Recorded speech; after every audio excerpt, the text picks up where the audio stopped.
Alhamdulillah Rabbil Alamin.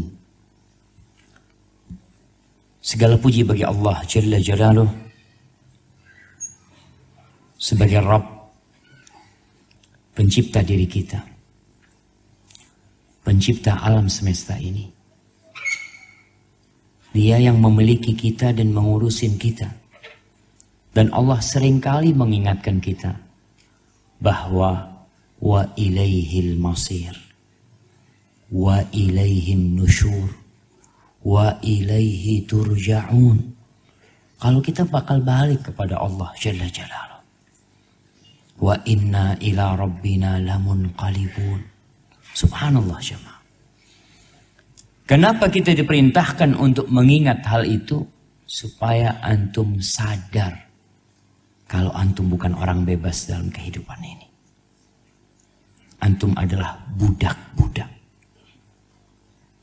yang diperintahkan untuk mengabdi kepada Allah.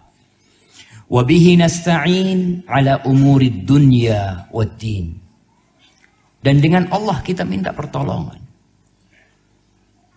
Baik dalam urusan dunia atau urusan agama.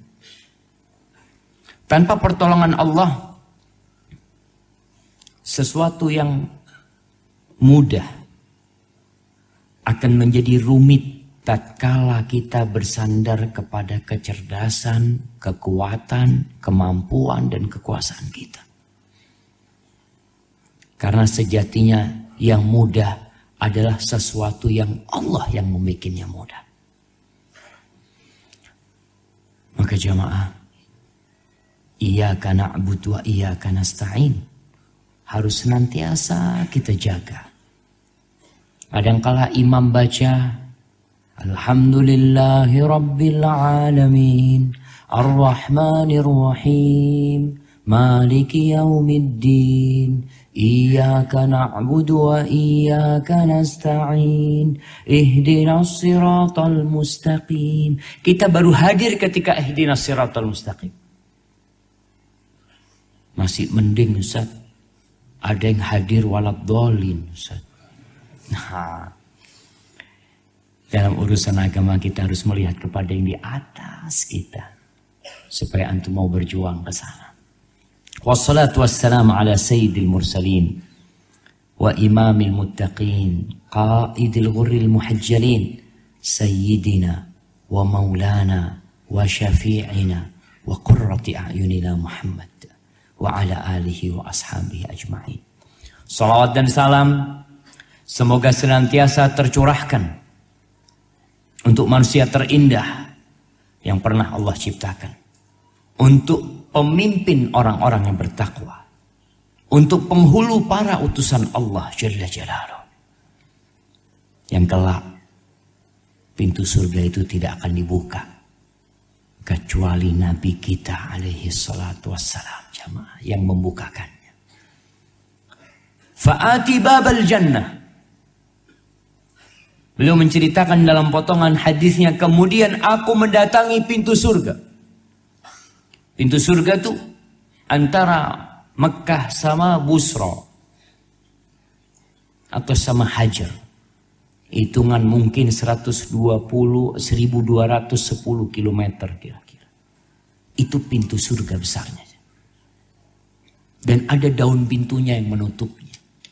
Fa'ati babal jannah fa'uqaqi'uha. Aku ketuk pintu surga. Ada halaqah, ada besi yang untuk mengetuknya. Dan pintu surga pada waktu itu kawidhun minaz-ziham, penuh berdesakan orang-orang di sana. Semoga kita termasuk yang berdesakan di pintu surga. Kemudian malaikat yang menjaga surga mengatakan, "Man? Siapa yang ngetuk-ngetuk pintunya?" Faqala nabiyuna sallallahu alaihi wasallam, Muhammad alaihi salatu wassalam. Beliau mengatakan, "Bika umir." Aku diperintahkan untuk tidak bukakan pintu kecuali dengan engkau yang pertama masuk. Allahu Akbar jemaah. Maka beliau pernah mengatakan, Ana sayyidu waladi Adam wala fakhr. Beliau mengatakan, aku ini adalah sayyidnya anak Adam semuanya. Dan aku mengucapkan itu bukan untuk menyombongkan diri, bukan. Supaya kita tahu dengan kedudukan Rasulullah SAW. Supaya kita tidak berhenti bersolawat untuk beliau, untuk keluarga beliau, untuk istri-istri beliau, untuk putra-putri beliau, dan untuk seluruh sahabat Nabi. Yang kalau kita pun tidak bersolawat, itu tidak akan mengurangi kedudukan Rasulullah SAW. Kalau kita tidak bersolawat, yang berkurang bukan kedudukan Nabi kita alaihissalam, tapi kedudukan kita yang turun. Dengan solawat antum naik. Dengan solawat antum terus naik. Allah mengatakan, innallaha wa malaikatahu yusalluna 'alan nabi. Sesungguhnya Allah dan para malaikatnya itu bersolawat buat Nabi. Lalu Allah ingin mengangkat kita. Allah mengatakan, ya ayyuhalladzina amanu sallu alaihi wasallimu taslima. Wahai orang-orang yang beriman, kalian bersolawatlah, bersalamlah untuk baginda Nabi kita Muhammad sallallahu alaihi wasallam. Allahumma salli wa sallim alaihi kullama dzakarahu dzakirun wa ghafala an dzikrihi al-ghafilun. Amma ba'd.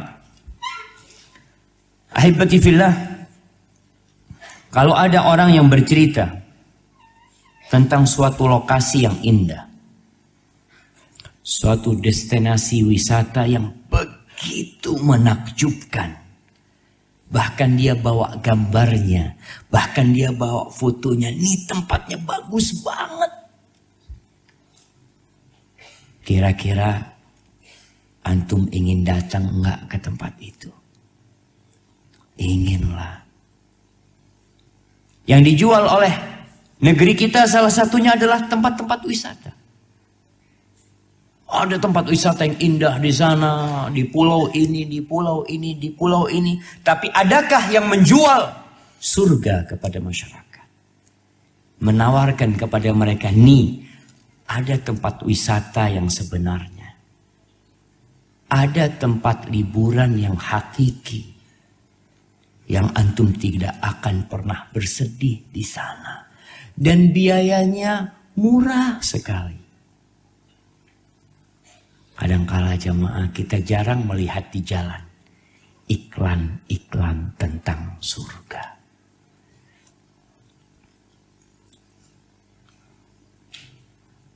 Ini panitia nggak nyediakan hadiah. Mana hadiahnya panitia? Masya Allah, kalau nggak salah kita punya mangga di mobil, bisa turunkan.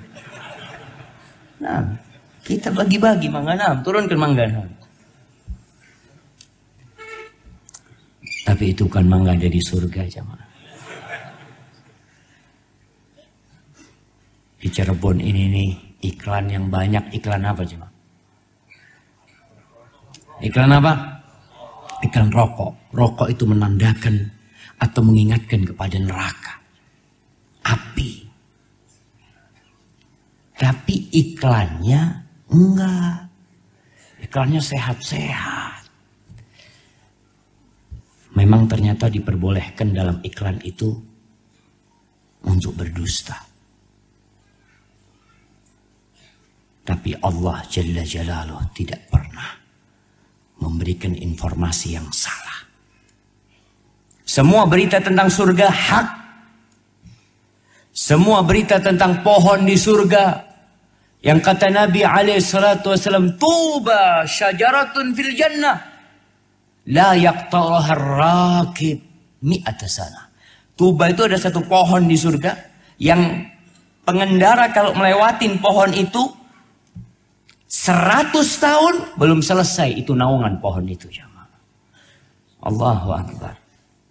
Kita kalau ngelihat ada pohon besar di Indonesia ini, mungkin di Bogor sana, oh besar banget, jangan dipotong pohonnya supaya anak cucu kita bisa melihat. Tenang, Anak cucumu kalau masuk surga akan melihat yang lebih besar dari ini. Sampaikan kepada mereka bahwa tempat ini memang fana. Semua akan ditinggalkan. Kita perlu ya dikasih tahu, diingatkan ada surga. Maka yang punya duit, antum bayar tuh iklan. Apa namanya? Billboard namanya. Antum pasang sebulan tentang surga. Yang banyak dijual ada rumah cicilan sekian tanpa uang muka. Itu nih jalan-jalan. Antum bikin cicilan rumah, bukan minimalis, enggak. Luasnya sepanjang mata memandang. Allahu Akbar. Bangunannya bukan terbuat dari batu bata. Bukan dari bataku, lah. Tapi satu batu bata dari emas, satunya dari perak. Tawarkan di pinggir jalan. Buka kantornya. Di mana kantornya? Hubungi siapa jemaah?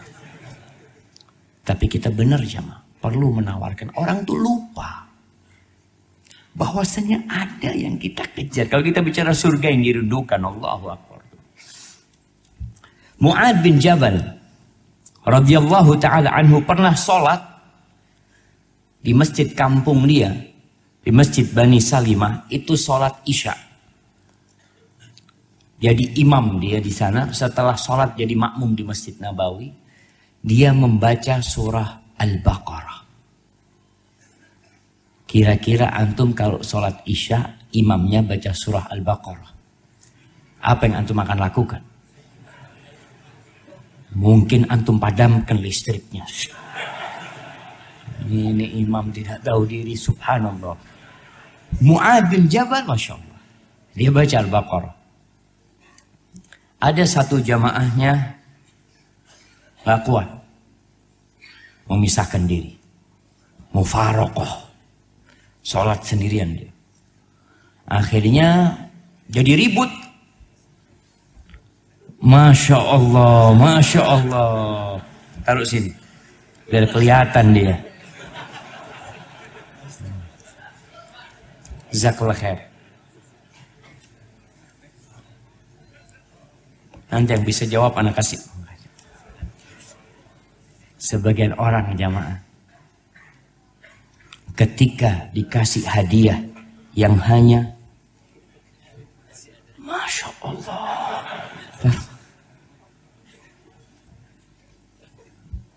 hanya satu buah mangga, dia mikir, Ustaz, Anda bisa beli 10, Ustaz. Anda bisa beli 100. Tapi jamaah, kalau antum mendapatkan hadiah itu karena keridhaan Allah kepada antum, wallahi antum akan merasakan yang kata Allah, wa fakihatin mimma yatakhayyarun. Ada buah-buah di surga yang mereka tinggal pilih. Mau yang mana, fadhal antum. Adapun di dunia seperti ini buahnya. Mungkin buahnya busuk, mungkin buahnya rusak. Tapi di sana la maqtu'ati wala mamnu'ah, enggak pernah putus. Maka antum jangan melihat cuma buah mangga, antum bawa buah mangga, antum doa, ya Allah mudah-mudahan anak makan mangga di surga ya Allah. Qul amin. Kembali kepada kisah Mu'ad bin Jabal. Baca Al-Baqarah, nih satu orang memisahkan diri, ribut. Jadi omongan di kampung. Bahkan ada omongan, bosnya fulan nih munafik. Gimana lagi sholat berjamaah memisahkan diri. Maka Nabi SAW memanggil Mu'ad bin Jabal. Di sini jamaah, antum akan tahu yang kita lakukan benar atau salah apabila dipaparkan kepada qala Allah, qala Rasul. Di mana yang ana lakukan ini menurut Allah dan Rasulnya, bukan menurut ana. Mu'ad bin Jabal berpendapat yang dia lakukan benar. Maka Nabi memanggil Mu'adz bin Jabal mengatakan, "Afattanun ya Mu'adz? Apakah engkau hendak menimbulkan kekacauan Mu'adz? Idza shallaita bin nas." Kalau engkau sholat jadi imam, lihat makmummu. Baca dengan sabbihisma rabbikal a'la. Baca dengan hal ataka hadithul ghasyiyah. Imamnya aja baca hal ataka hadithul ghasyiyah salat isya. Makmumnya kadangkala terlalu panjang imamnya. Itu yang disuruh sama Nabi SAW. Baca kata dia. Di belakangmu tuh ada orang tua, ada orang punya keperluan. Akhirnya sama Nabi SAW dipanggil nih orang yang mufaraqah itu. Ditanya sama Nabi SAW. Kaifa taqulu fis shalah? Apa sih yang engkau ucapkan ketika sholat? Nabi kepingin tahu nih. Ketika sholat apa yang kau baca? Qala atasyahhad. Aku bertasyahud. Tahiyat itu sampai selesai. Wa aqulu. Kemudian aku berdoa mengatakan. Allahumma inni as'alukal jannah. Wa a'udhu bika minan nar. Ya Allah. Aku memohon kepadamu surga dan aku berlindung kepadamu dari api neraka. Ama inni la usinu dandanataka wala dandanata Mu'adz. Kata orang ini, ya Rasul, aku ini nggak paham Nabi SAW dengan caramu dan caranya Mu'adz. Aku nggak paham. Tapi itu yang aku lakukan. Aku minta surga dan aku minta dijauhkan dari api neraka. Apa kata Nabi SAW? Haulaha nudandin. Sama yang kita cari di sekitar itu. Yang kita pinta tuh sekitar itu. Minta surga dan semoga dijauhkan dari api neraka. Antum minta enggak surga sama? Antum pernah rindu enggak sama surga? Allah berulang kali di dalam Al-Quranul Karim menyebut tentang surga. Terus disebut. Kita ambil contoh nih di surat Al-Waqi'ah. Ketika Allah mengatakan, A'udzubillahi minasyaitonir rajim, bismillahirrahmanirrahim. Idza waqa'atil waqi'ah, laisa liwaq'atiha kadhibah, khafidatur rafi'ah, idza rujjatil ardu rajja, wa bussatil jibalu bassa, fakanat haba'an mumbassa. Wa kuntum azwajan thalatha. Kata Allah yang artinya apabila terjadi hari kiamat. Peristiwa itu pasti. Bukan dusta. Kalau ada seorang muslim meragukan akan terjadinya kiamat, diragukan keislaman dia. Karena termasuk rukun iman adalah al-iman bil yaumil akhir. Nggak percaya dengan adanya neraka, nggak percaya dengan adanya surga, lalu mengatakan emangnya sudah ada yang dari sana masih tahu? Bener nggak? Ada neraka, ada surga, benar. Wal jannatu haq, ana bersaksi surga itu benar. Wan naru haq, ana bersaksi bahwa neraka itu benar. Tapi karena ada muslim-muslim yang tidak pernah baca kitabullah, lebih banyak baca WA daripada baca kitabullah. Akhirnya jadi nggak benar keimanan dan keislaman dia. Khafidatur rafi'ah. Pada hari itu, subhanallah, akan ada orang-orang yang ditinggikan, akan ada yang direndahkan.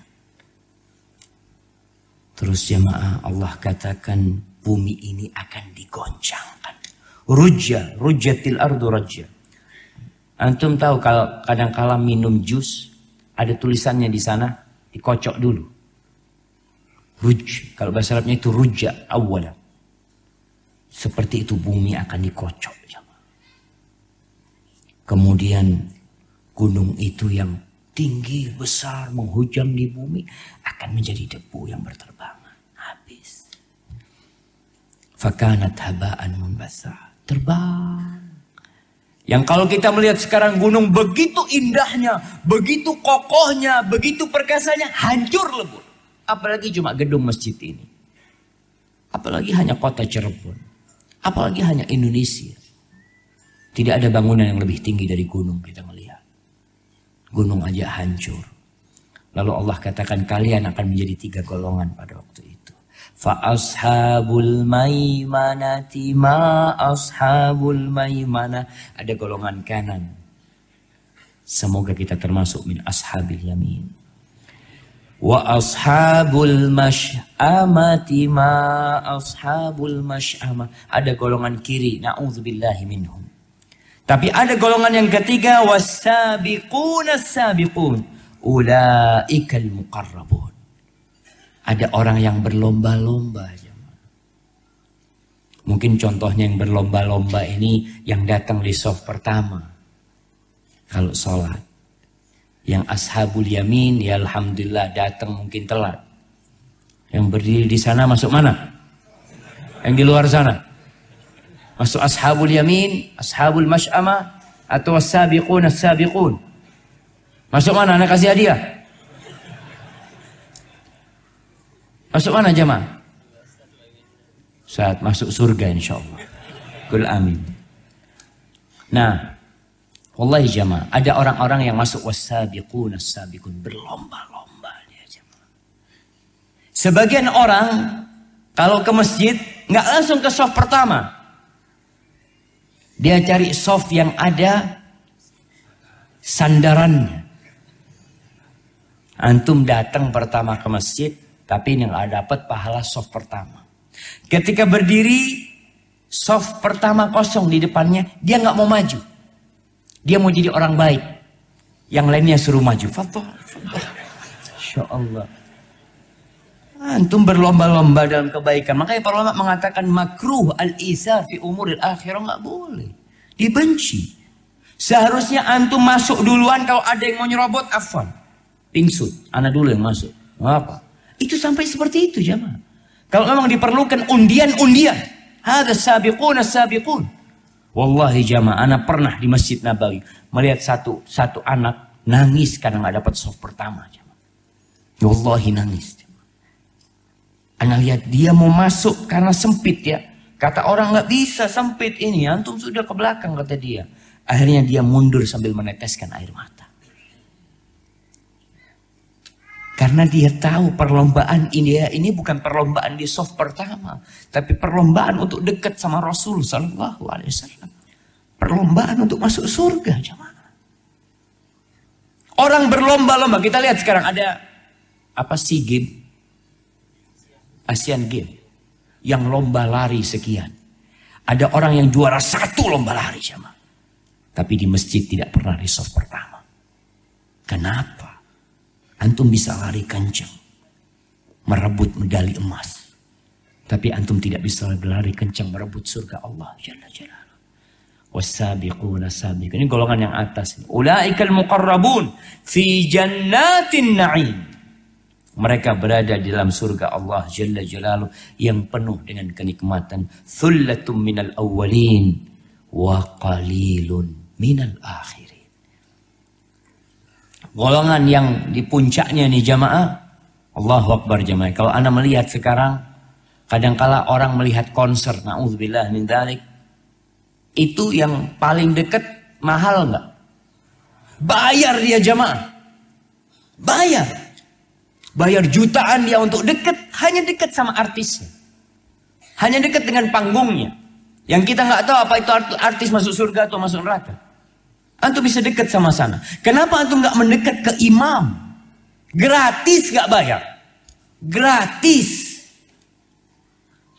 Masuk surga itu subhanallah jemaah. Allah kasih peluang buat semua orang. Tapi kadang-kala kita nggak mau. Nih fi jannatin na'im. Thullatum minal awwalin. Kebanyakan yang menjadi al-muqarrabin ini itu golongan yang pertama. Dari para nabi sebelumnya. Dari umat Nabi Muhammad SAW tuh. Ya generasinya para sahabat mungkin. Thullatum minal awwalin. Wa qalilun minal akhirin. Sedikit dari golongan yang akhir. Jadilah antum yang sedikit. Jadilah yang sedikit. Makanya kalau kajian jam 8 antum datang jam berapa? Jam berapa? Subuh. Masya Allah. Ya subuh sholat kemudian pulang Ustaz. Gak ada masalah, katanya ada yang datang dari luar kota. Memang seperti itu, yang dari luar kota itu kadang-kadang datang duluan. Ada yang dari luar kota di sini? Nah, angkat tangan. Dari mana? Majalengka, kirim buat yang dari Majalengka. Soalnya ini mah enggak dari Majalengka, antum. Barakallahu fikum. Masya Allah, ada yang dari jauh. Malah yang dari Cirebon berdiri. Iya, yang berdiri dari Cirebon dari mana? Dari Cirebon jamaah, Masya Allah. Ustaz, kita ini termasuk yang utamakan di luar kota Ustaz. Supaya dia di dalam, Masya Allah. Masya Allah. Thullatun minal awalin wa qalilun minal akhir. Sedikit yang masuk muqarrabin dari orang-orang terakhir jamaah. Berat jamaah. Memegang agama Allah ini di akhir masa Allah. Kalqabid alal jamr. Seperti orang yang memegang bara api, kata Nabi alaihi salatu wassalam. Tapi dia akan mendapatkan 50 pahala orang-orang terdahulu. Kenapa? Dulu para sahabat bisa seperti itu. Banyak yang mendukung mereka. Lingkungannya, Masya Allah. Sekarang, Allahu Akbar. Ada orang pakai jenggot, kambingnya mau lewat nih. Ada orang kampung cerita sama ana, Ustaz, abah ana pernah ikut kajian antum dulu Ustaz. Udah meninggal, Allah yarhamuh, kata dia. Waktu itu dia ngomong sama ana belum ngaji, kata dia. Tadi gak ikut kajian. Masya Allah, bagus ustadznya, kata dia. Jenggotnya kayak sapu, kata dia. Itu dia cerita, ana pikir siapa yang jenggotnya kayak sapu. Kayaknya ustadz yang dimaksud dulu sama abah ana, kata dia. Allah, kita ngelus dodo jemaah, kata dia. Alhamdulillah jemaah. Baik. Mereka berada wa qalilun minal akhirin ala sururin maudunah. Mereka berada di ranjang-ranjang, di sofa-sofa yang dia itu penuh dengan emas dan perak dan permata. Antum pernah datang bertamu ke rumahnya orang kaya, ke sofanya yang dari kayu, dia kasih warna-warna emas. Dia ingin nanti di surga antum dapat. Antum dapat kalau masuk surga jamaah. Muttaqiina 'alaiha mutaqabilin, antum akan duduk di sana saling berhadap-hadapan. Ngobrol sama mereka di sana, yatufu 'alaihim wildanun mukhalladun.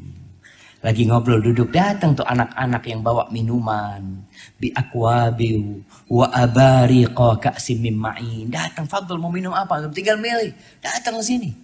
Subhanallah, nggak perlu teriak-teriak. Semuanya ada. Antum makan di restoran tetap harus duduk. Di sana nunggu pelayannya datang. Pesan apa katanya? Pesan ini, pesan ini, pesan ini. Nunggu kadang-kala 1 jam. Di surga nggak ada nunggu. Mereka jalan lewat dengan minuman yang antum sukai. Dengan khamr. Nah, boleh minum khamr di surga. Boleh. Tapi minuman di sana la yusadda'una anha wa la yunzifun. Nggak akan membuat mereka mabuk. Tidak akan membuat mereka pening di sana jamaah. Kemudian Allah sebutkan wa fakihatin mimma yatakhayyarun. Buah-buahan dari apa yang antum inginkan. Kita kalau ingin buah sekarang yang ada musimnya. Ketika musimnya habis selesai. Tapi di sana antum tinggal pilih kepingin buah apa. Qutufuha daniyah. Itu untuk memetiknya jamaah dekat sekali. Dulu waktu kita masih TK, masih SD, sering diceritain sama orang tua kita. Anak ingat umi anak cerita sama nanti di surga Syafiq, kata dia, kalau mau buah anggur, datang tuh dahannya. Tinggal metik, qutufuha daniyah, kata Allah Jalla Jalaluhu. Subhanallah. Jadi antum tinggal metik, kepingin apa antum di sana? Mimma yatakhayyarun, wa lahmi tayrin mimma yashtahun. Dan ada daging burung yang mereka sukai. Sampai diriwayatkan dalam sebuah hadis, ada penghuni surga yang melihat burung lagi terbang, ingin burung panggang. Tahu-tahu burung itu jatuh sudah terpanggang. Jemaah. Allahu Akbar jemaah. Allahu Akbar. Hadhihi jannah jemaah. Semua itu Allah berikan karena kita beramal di dunia ini. Pembagian rizki di dalam dunia ini itu bukan karena amalan kita. Pembagian rizki, fulan jadi kaya, fulan jadi sukses, fulan jadi manajer, fulan jadi atasan, fulan jadi presiden, fulan jadi menteri. Itu bukan karena amalan. Bukan. Tapi pembagian itu karena ujian yang Allah berikan kepada mereka. Jadi nggak ada omongan lagi kalau kita umpamanya lagi sempit rizkinya, ada sohibnya ngomong, antum mungkin amalannya nggak bener. Bukan. Lagi ngantri makan yang terakhir dapat nasi doang, nggak dapat ikan. Tergantung amalnya mas. Bukan. Nah itu ucapan itu bukan di dunia jemaah. Tergantung amalan itu nanti di surga. Nanti ketika antum mati, nanti ketika di padang mahsyar, nanti ketika matahari mendekat, ketika antum melewatin sirat, biqadri amali, kata Nabi SAW. Itu tergantung amalan antum. Kalau pembagian di dunia, makanya antum jangan berpikir ketika antum kaya, sukses, berarti Allah cinta sama antum. Enggak. Allah menguji antum. Antum terpilih mungkin jadi orang nomor 1 di Cirebon ini, terpilih menjadi orang nomor 1 mungkin di Jawa Barat atau di Indonesia, itu bukan karena amalan antum. Dan bisa jadi itu azab dari Allah buat antum. Siapa yang tahu? Maka ingat, di sana itu Allah berikan karena amalan manusia, tapi dengan rahmat Allah. Kemudian Allah katakan wahurun 'ain. Allahu Akbar. Bidadari jamaah yang matanya lebar, hitamnya hitam, putihnya putih. Antum melihat orang kalau bikin kartun, kadang-kadang nggak boleh kita menggambarkan manusia. Mereka bikin yang matanya lebar. Nanti yang ada di surga jauh lebih indah perempuan dari yang ada di dunia ini. Nggak ada wanita surga tuh datang bulan, nggak ada. Nggak ada wanita surga itu tahu-tahu lupa nggak pakai deodoran. Kalau di dunia kita kadang-kala mencium aroma yang tidak sedap dari istri kita. Mungkin juga istri mencium aroma yang tidak nyaman dari suaminya. Tapi di sana Allah katakan wahurun in. Ka'amsalil lu'lu'il maknun, seperti mutiara yang tersimpan. Kenapa mereka dikasih itu sama Allah? Jazaan bima kanu ya'malun. Itu tuh tergantung amalnya di sana. Balasan atas apa yang mereka lakukan, balasan. Tapi ingat, nggak ada yang masuk surga dengan amalannya. Sejatinya itu rahmat Allah buat antum. Tapi Allah mau kasih karena antum beramal. La yasma'una fiha lagwan wala ta'thima illa qilan salaman salama. Wallahi tiap hari di sana nggak pernah dengar omongan-omongan yang sia-sia. Ucapan-ucapan yang tidak berguna. Tapi semua ucapan di sana yang membuat antum selamat, membuat antum berbahagia, senang di sana jamaah. Tuh baca nanti. Sempurnakan membaca surah Al-Waqi'ah tentang ashabul yamin nanti, yang Allah ceritakan tentang bidadari surga. Inna ansha'nahunna insya'a faja'alnahunna abkara uruban atraban li ashabil yamin. Allah jadikan bidadari itu Allah ciptakan dengan kun, jadi. Antum mau berapa bidadari? Kenapa Ustaz ya kok yang dibicarakan bidadari, perempuan-perempuan, tapi tidak pernah dibicarakan tentang lelaki-lelaki surga buat perempuan-perempuan. Perempuan itu malu untuk berbicara tentang lelaki, malu. Tapi kalau lelaki bicara tentang perempuan, Masya Allah. Jadi laki-laki ini kalau ketemu sama istrinya, Insya Allah bang satu istri bang, Insya Allah satu sampai mati, Insya Allah. Kalau ketemu sama sahib-sahibnya, Allahu Akbar. Poligami ini termasuk syariat yang harus dilamalkan. Oh dia, itu sama sahib-sahibnya tuh dia tuh. Kalau pulang lagi, jangan rame-rame, nanti nggak dimasakin. Nah sama istri, Masya Allah. Ada yang seperti ini. Tapi jamaah, masih banyak keindahan tentang surga. Dan baunya surga bisa dicium di dunia. Antum pernah nggak cium bau surga? Rasulullah sallallahu alaihi wasallam dalam hadis riwayat Tirmidzi mengatakan, ala man qatala nafsan mu'ahadan lahu dhimmatullah wa dhimmatu rasulihi faqad akhfara bi dhimmatillahi fala yarih raihatal jannah wa inna rihaha la yujadu min masirati 70 kharifan. Nabi mengingatkan, ingat nih, siapa yang membunuh orang kafir yang dia punya perjanjian, yang darahnya dilindungin atas perjanjian Allah dan Rasulnya, dia bunuh tuh orang kafir, maka dia tidak akan mencium bau surga. Tidak akan mencium bau surga. Ini muslim bunuh orang kafir. Jamaah, membunuh orang kafir yang ada dalam Al-Quranul Karim itu cerita dalam peperangan. Bunuh. Naam. Dalam peperangan Allah mengatakan fadharbar riqab, penggal kepala-kepala mereka. Itu dalam peperangan. Di sini Nabi menjelaskan kepada para sahabatnya, sallallahu ala nabiyina wasallam, barang siapa yang membunuh orang kafir yang dalam jaminan negeri Islam, dia masuk dengan paspor, dia tinggal di negeri itu, kemudian dia bunuh, maka dia jangan berharap masuk surga. Mencium baunya tidak. Padahal aroma surga itu bisa dicium dari jarak 70 tahun. Dalam riwayat 500 tahun. Bisa dicium bau surga itu. Salah seorang sahabat Nabi, Anas bin Nadhr, pernah mencium bau surga. Anas bin Nadhr ini tidak ikut perang Badar. Dia menyesal banget karena tidak bisa mengikuti perjumpaan pertama dengan orang-orang kafir, itu perang Badar. Maka dia datang menjumpai Nabi SAW. Ya, kalau Allah izinkan aku untuk mendampingimu ya Rasul sallallahu alaihi wasallam, untuk berjumpa dengan mereka, aku akan tunjukkan kepada Allah. Nih jamaah, kalau antum mau riak, riak sama Allah. Mau pamer, pamerkan ibadah antum sama Allah. Kalau kita pamer untuk makhluknya, nggak ada pahala buat antum. Antum tunjukkan buat Allah. Ketika tidak ada manusia yang melihat antum, antum katakan, ya Allah, aku mau beramal ya Allah. Lihat hamba ya Allah. Lihat hamba ya Allah. Fa innaka tarani. Engkau melihat aku ya Allah. Ketika itu antum lihat. Anas bin Nadhr ingin menunjukkan kepada Allah. Ketika perang Uhud, pasukan umat Islam dipukul dari dua arah.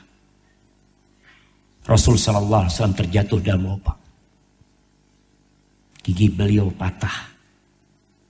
Darah mengucur dari wajah beliau sallallahu alaihi wasallam. Sebagian para sahabat lari ke dalam kota Madinah.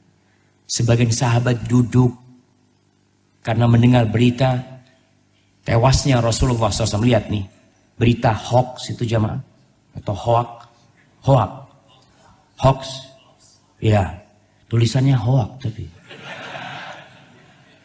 membaca hoax itu hoax sudah termasuk hoax juga. Tidak sesuai dengan tulisan. Ya afwan jamaah, anak nggak bisa bahasa Inggris, jadi afwan. Sampai mana kita? Sampai hoax. Nah, jadi berita bohong itu, berita dusta itu membuat para sahabat Nabi itu jadi nggak ingin perang. Maka kita nggak boleh menyebarkan kedustaan, apalagi yang berurusan dengan maslahat orang banyak.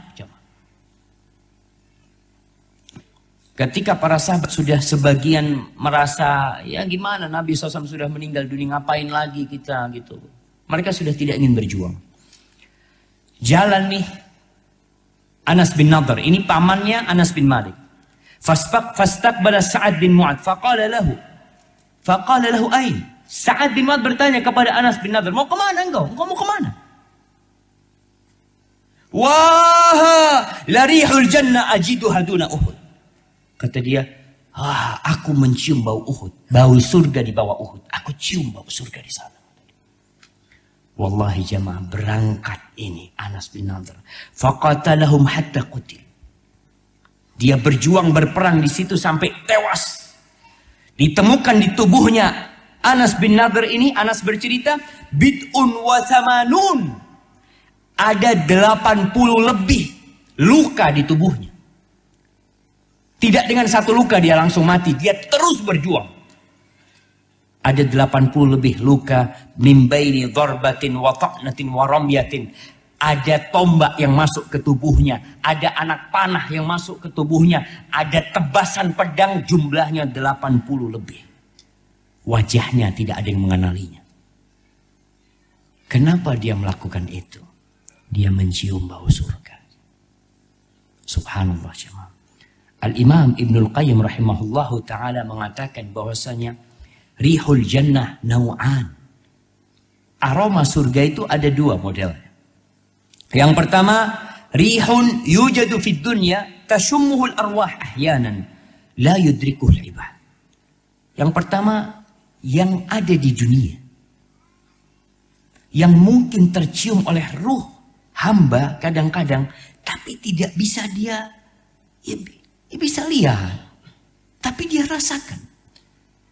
Warihun yudraku bihasati syams lil abdan kama tushammu rawail azhar. Ada yang bisa dicium dengan hidung kita. Ada yang dicium dengan jiwa kita, ada yang cium dengan hidung kita seperti mencium aromanya bunga-bunga. Dan yang kedua ini yashtariku ahlul jannah, semua penghuni surga akan menciumnya. Wa amma fid dunya, adapun di dunia, maka sebagian hamba Allah menciumnya. Nabi-nabi menciumnya. Dan ini kata Ibnul Qayyim yang mungkin dicium oleh Anas bin Nadhr. Jamaah rahimakumullah. Terus gimana nih supaya kita masuk surga? Kalau bicara masuk surga, Rasul sallallahu alaihi wasallam sudah mengingatkan kita bahwa huffatil jannah bil makari wa huffatin nar bisyahawat. Surga itu diliputin dengan segala hal yang dibenci sama jiwa. Segala hal yang dibenci sama jiwa. Pertanda orang yang mau masuk surga itu harus memerangi hawa nafsunya. Karena hawa nafsu antum itu ngantarkan ke neraka. Pernah seorang alim ulama dikasih tahu, fulan ada nih seorang tokoh bisa berjalan di atas air. Wali min awliyaillah. Karomah bisa berjalan di atas air. Apa kata alim ulama ini? Mukhalafatul hawa asyaddu minal masyi 'alal ma'. Memerangi hawa nafsu hamba itu lebih berat daripada berjalan di atas air. Mudah untuk berjalan di atas air. Tapi memerangi nafsu kita itu berat. Maka banyak orang-orang yang tewas tanpa ada tusukan pedang. Tewas tanpa ada tombak dan panah yang menancap di tubuhnya. Tewas karena dibunuh oleh hawa nafsunya sendiri. Maka ingat, mau masuk surga itu harus memerangi hawa nafsu. Antum bisa bedakan orang yang bangun malam karena nonton bola dan bangun malam untuk sholat malam. Orang yang bangun malam untuk nonton bola itu nggak males ya, dia sehat. Atau orang yang bangun malam karena kerjaan. Antum kenapa bangun jam 3? Iya harus ke pasar Ustaz. Dia bangun biasa. Tapi suatu saat pasar libur. Bisakah dia bangun jam 3 malam untuk sholat malam? Susah. Karena nggak ada nafsu di sana. Maka ingat, huffatil jannah bil makari wa huffatin nar bisyahawat. Neraka itu dikelilingi dengan segala sesuatu yang sesuai dengan syahwat kita. Jadi masuk neraka itu nggak usah belajar antum. Ustaz, ana mau kuliah Ustaz. Kuliah apa? Supaya masuk neraka. Nggak ada. Antum kuliah di mana? Ikutin nafsu antum. Ikutin nafsu antum. Perasaan nih. Ikutin aja perasaan. Nanti sampai ke neraka antum. Nggak usah pakai apa namanya? Google Map apa nggak perlu. Antum sampai ikutin syahwat antum. Itu kata Nabi alaihi salatu wassalam. Makanya Jibril takut tidak ada satu umat Nabi alaihi salatu wassalam yang masuk surga. Dan takut semuanya masuk neraka. Karena yang mengelilingi neraka itu jamaah selalu sesuatu yang disukai oleh jiwa manusia. Terus bagaimana cara kita masuk surga? Syarat mutlak pertama masuk surga itu adalah tauhid. Adalah la ilaha illallah. Maka ketika Mu'ad bin Jabal bertanya kepada Nabi alaihi salatu wassalam, "Ya Rasulullah, dullani ala amalin yudkhilunil jannah wa yuba'iduni anin nar." Wahai Nabi alaihi salatu wassalam, tunjukkan kepada aku amalan yang memasukkan ke dalam surga dan menjauhkan dari api neraka. Lalu Nabi berkata sallallahu alaihi wasallam, "Laqad sa'alta an 'azim." Yang engkau tanyakan ini adalah perkara yang berat. Berat. Gak mudah. Wa innahu la yasirun ala man yassarahu Allah alaih. Tapi itu akan menjadi mudah buat orang yang Allah mudahkan buat dia. Jadi artinya kita membutuhkan pertolongan Allah untuk masuk surga. Jangan mengandalkan ilmu antum. Jangan mengandalkan ibadah antum. Tapi antum sandarkan kepada kekuatan Allah. Lalu mulai satu persatu Nabi SAW menjelaskan. Yang pertama beliau mengatakan, ta'budullah wa la tusyrik bihi syai'an. Ini syarat mutlak. Engkau masuk Islam. Engkau beribadah kepada Allah dan tidak berbuat kesyirikan. Tinggalkan segala ketergantungan kepada selain Allah. Hanya Allah. Sebelum bekerja, antum minta sama Allah. Di tengah-tengah bekerja, ingat sama Allah. Selesai bekerja, ingat sama Allah. Makanya kita kalau sholat, kita mulai dengan apa? Allahu Akbar. Di tengah-tengah itu terus kita mengingat Allah. Ditutup dengan Assalamualaikum warahmatullah. Kita ingat dengan rahmat Allah. Selesai itu langsung Astaghfirullah. Astaghfirullah. Karena kita butuh bantuan Allah. Kemudian yang kedua, wa tuqimus shalah, salat. Orang mau masuk surga ya salat lah. Ini yang kedua. Yang ketiga, wa tu'tiz zakat, keluarkan zakatnya. Yang keempat, wa tasumu Ramadan. Puasa di bulan Ramadan. Alhamdulillah Ustaz, anak puasa tahun lalu. Alhamdulillah. Yang punya utang bayar utangnya. Khususnya ibu-ibu. Ibu-ibu ini banyak yang meremehkan utang puasa. Iya Ustaz, kan waktunya bebas Ustaz. Iya. Tapi kebaikan itu yang paling utama yang diamalkan segera. Segerakan. Wa tahujjal bait, berangkat haji. Ini sekarang kita melihat, kemarin saya sampaikan di masjid ini juga, bahwa jemaah haji Indonesia itu banyak yang berangkat haji di usia sudah sepuh. Bahkan disebutkan 70% yang berangkat haji itu orang-orang yang sepuh. Yang kalau berangkat ke masjid nggak bisa pulang. Banyak kali jemaah. Dia kadang-kadang subhanallah jemaah, kesian jemaah. Kesian sekali. Dia tawaf yang lainnya 7 kali, mungkin dia 3 kali. Mungkin dia 4 kali. Karena dia kebingungan. Ingat, haji itu kewajiban ketika mampu. Kalau antum mampu umur 20 tahun berangkat. 25 tahun mampu berangkat umur 25, jangan nunggu 65. Dan kebanyakan orang, wallahu a'lam, Ustaz, kebanyakan mereka nggak mampu. Mungkin Allah akan menghisap mereka sendiri-sendiri.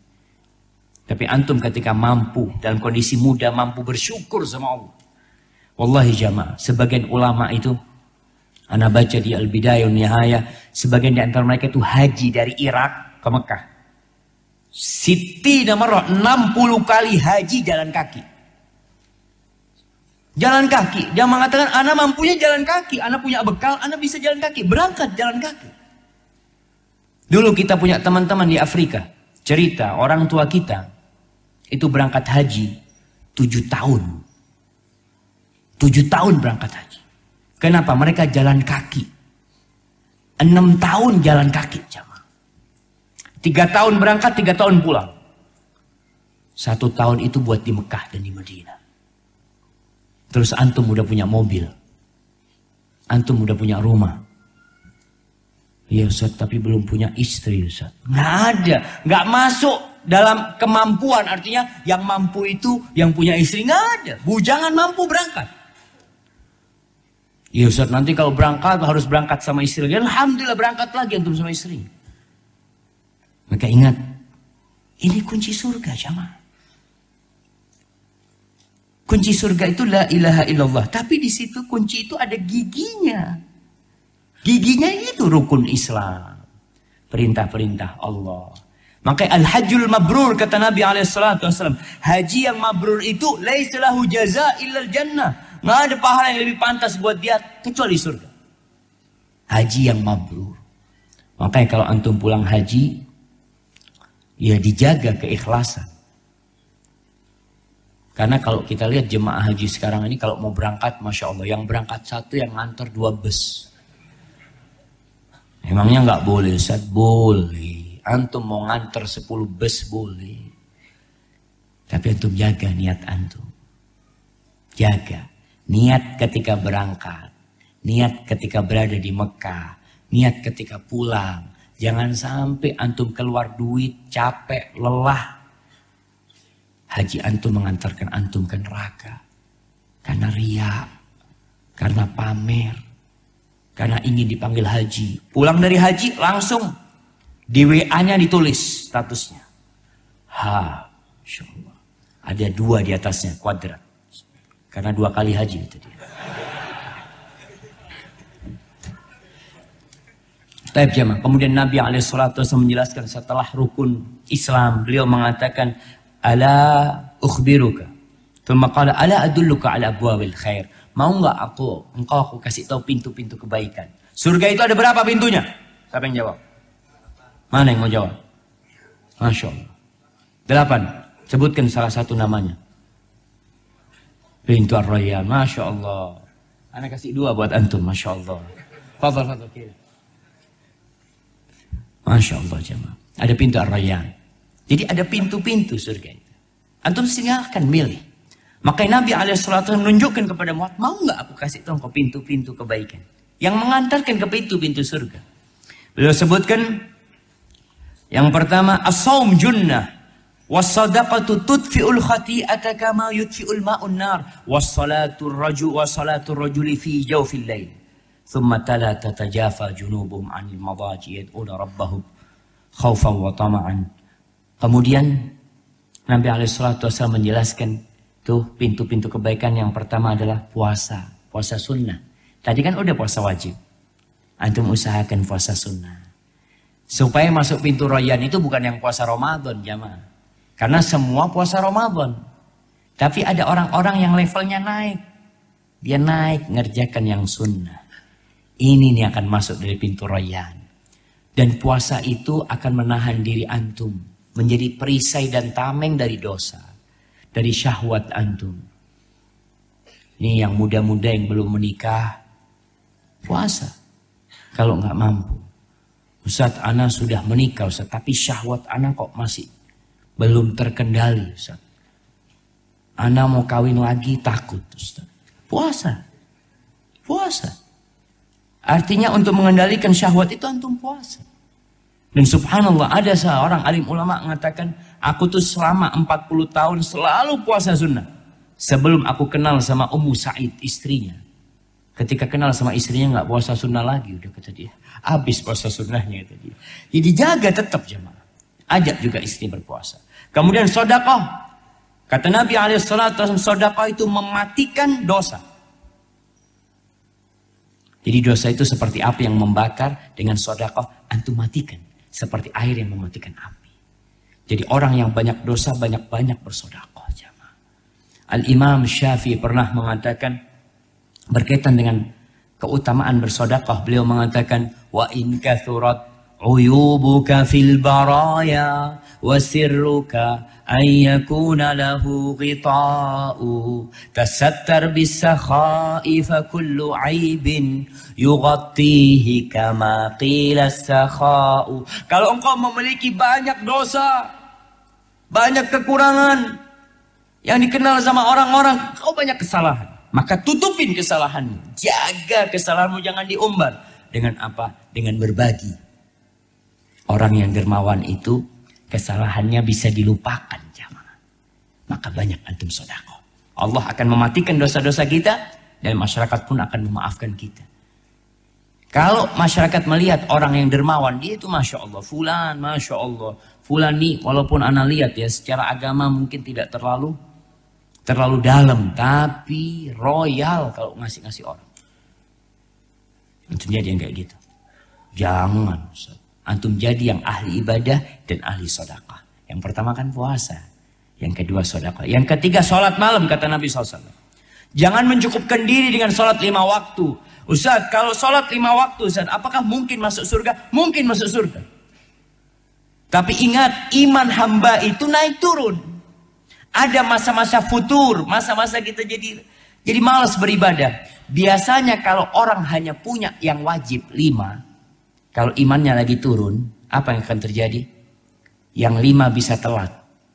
Turun lagi imannya, bisa ditinggalkan yang 5. Tapi kalau orang punya sholat sunnah, kalau imannya lagi down, kira-kira yang ditinggalkan sholat yang wajib apa yang sunnah? Sunnahnya. Dia biasa qobliyah ba'diyah, gak pernah qobliyah ba'diyah. Dia biasa Senin Kemis, gak pernah Senin Kemis. Kenapa? Imannya lagi down. Maka puasa sunnah, sedekah sunnah, sholat sunnah ini menjaga amalan wajib antum. Tuh Nabi alaihissalam mengajarkan kepada Mu'ad, nih Mu'ad jalan menuju surga nih Mu'ad, lewat sini nih, lewat sini kau bisa masuk. Sampai akhir hadis Nabi ceritakan. Taib, ana tidak akan panjang-panjang karena ana ingin lebih banyak menjawab pertanyaannya. Kemarin nggak ada tanya jawab, kemudian tadi juga nggak ada tanya jawab. Mungkin kita bisa gabungkan di sini nanti tanya jawab. Ingat, anak-anak nih, surganya siapa? Bapak, ibu. Jadi antum kalau mau masuk surga, antum punya tiket di rumah antum. Nggak perlu beli tiket kemana-mana jauh-jauh. Karena ada orang yang baik sama orang lain, buruk perilakunya sama orang tuanya. Muawiyah As-Sulami, dia mengatakan dalam hadis riwayat Ibnu Majah, "Ataitu Rasulullah sallallahu alaihi wasallam." Aku pernah mendatangi Nabi alaihi salatu wasallam. Faqultu ya Rasulullah, inni kuntu aradtul jihad ma'ak. Aku ini ingin berangkat jihad bersamamu. Kita tahu orang yang mati syahid diampuni dengan awal tetesan darah dia. Dinikahkan dengan 72 bidadari. Ini orang mau minta izin berjihad. Dia mengatakan, aku ingin berjihad bersamamu. Abtaghi bidzalika wajhallah wad daral akhirah. Aku berharap keridhaan Allah dan aku berharap kehidupan akhirat. Nabi tidak mengatakan, oh Masya Allah, kok orang yang benar-benar menginginkan kebaikan. Nabi bertanya, Waihak, ahayyatun ummuka? Waihak, ibumu hidup gak? Qultu na'am ya Rasul, ibuku masih hidup. Qala waihak ilzam rijlaha fathummal jannah. Kau jangan kemana-mana engkau. Tetap engkau berada di kaki ibumu. Di situ ada surga. Di situ surga. Maka antum yang masuk surga jangan pernah durhaka sama orang tuanya. Perintah Allah setelah tauhid, wa qadha rabbuka alla ta'budu illa iyyahu wa bil walidaini ihsana. Sama orang tua baik antum. Khususnya kalau orang tua sudah sepuh, antum tambah kebaikan antum. Ketika orang tua masih muda, mungkin dia masih bisa bersandar dengan dirinya sendiri. Dia masih bisa berjalan dengan dirinya sendiri. Kadangkala malah engkau yang ambil manfaat dari orang tua. Kalau bisa nih anak-anak yang kuliah, anak-anak yang udah mandiri, jangan pernah nyusahkan orang tuanya. Itu tuh surga kalian. Pernah dalam hadis yang lainnya, kisah Abu Darda. Dalam riwayat Imam Ahmad, Tirmidzi dan Ibnu Majah. Ada seorang lelaki menjumpai Abu Darda. Dia mengatakan, innali imra'ah. Aku punya istri. Wa inna ummi ta'muruni bitolaqiha. Ibuku nyuruh aku menceraikan istriku. Ibuku menyuruh aku menceraikan istriku. Gimana pendapatmu wahai Abu Darda? Qala Abu Darda. Abu Darda berkata, sami'tu Rasulullah. Nih jamaah. Agama itu qala Allah, qala Rasul. Abu Darda tidak mengatakan pendapat dia, enggak. Dia mengatakan aku mendengar. Rasulullah sallallahu alaihi wasallam yaqul, al-walidu awsatu abwabil jannah. Orang tua itu adalah pintu surga yang paling indah. Jadi pintu surga yang 8 itu jamaah, yang paling indah itu orang tua. Orang tua itu adalah pintu surga yang paling indah. Fa in syi'ta fa'adi dzalikal bab aufatu. Kalau engkau mau, ya sudah, engkau sengsarakan pintu itu, enggak usah diurusin. Atau engkau jaga pintu itu. Sampai urusan cerai. Kadangkala ibu kita merasa, ibu kok nggak enak ya sama istrimu. Kalau engkau berkenan, ganti istrilah. Insyaallah. Nabi Ibrahim pernah menyuruh Nabi Ismail menceraikan istrinya.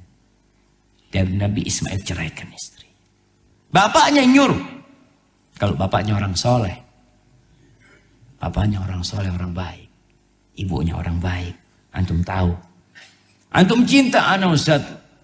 Kecintaan anak sama istri anak ini gak kebayang Ustaz. Kalau anak ceraikan anak takut gila Ustaz. Ada yang seperti itu. Oh jangan-jangan didukunin antum sama istrinya. Enggak juga. Artinya antum berusaha kalau bisa nih. Buat orang yang sudah menikah. Kalau punya orang tua, punya istri. Kadang-kala ada keributan. Ada gesekan di antara mereka. Antum harus ada di tengah. Seorang anak laki harus selalu membela orang tuanya. Di depan istrinya. Nanti sampai rumah ngomong sama istrinya. Minta maaf dek ya. Sabar engkau dek. Memang harus seperti itu. Mungkin yang salah bukan istrinya, orang tuanya. Tapi tetap itu orang tuanya. Yang melahirkan dia, yang membesarkan dia. 9 bulan dia minum dari darah ibunya. Masa antum baru kenal sama nih perempuan. 10 tahun, 15 tahun, 20 tahun. Lalu antum melupakan kebaikan orang tua antum. Maka ingat. Surganya seorang anak. Itu orang tuanya. Istri gimana? Istri. Kalau seorang wanita sudah menikah. Ada serah terima. Antara orang tuanya dengan menantunya. Orang tua mengatakan, ya fulan, ibn fulan, zawajtuka wa amkahtuka, makhtubataka binti bimahar sekian. Diterima, itu beralih. Surganya seorang anak perempuan itu beralih. Bukan berarti sang anak perempuan tidak berbakti sama orang tuanya. Tetap berbakti sama ibunya. Tetap berbakti sama bapaknya. Tapi dengan keterbatasan.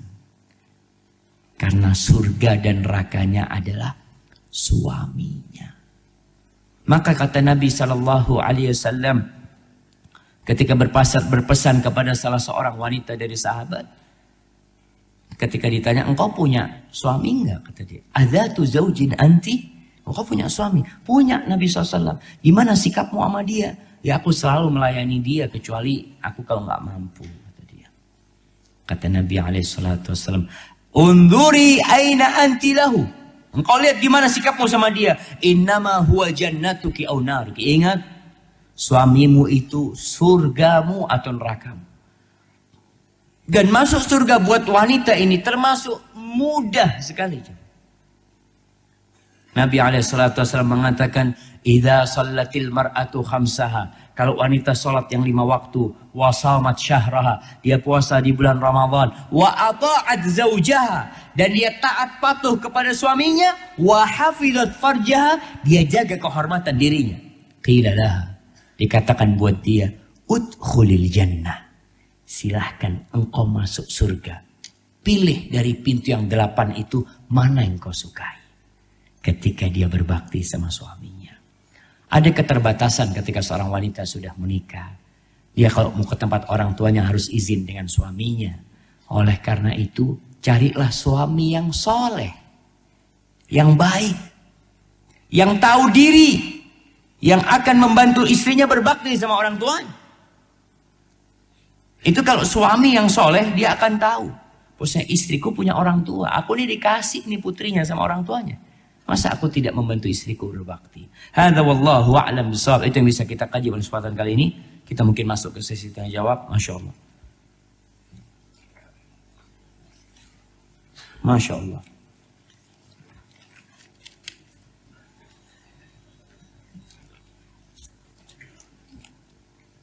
Masya Allah.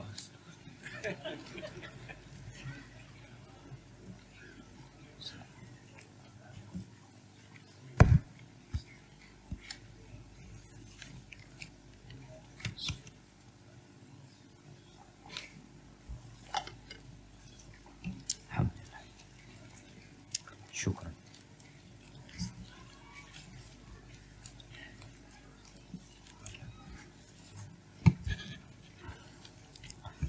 Alhamdulillah. Wassalatu wassalamu ala Rasulillah. Ya, mungkin taruh di bawah dulu lah jemaah. Kita ngabisin yang ini dulu. Tolong ditata dulu. Nah, siap. Mohon dapat dijelaskan. Seperti apa bentuk berbakti seorang istri yang paling utama kepada orang tuanya? Siapa yang bisa jawab? Ana kasih hadiah. Hadiahnya kurang menarik. Ana kasih 1 keranjang. Nah, fadhal.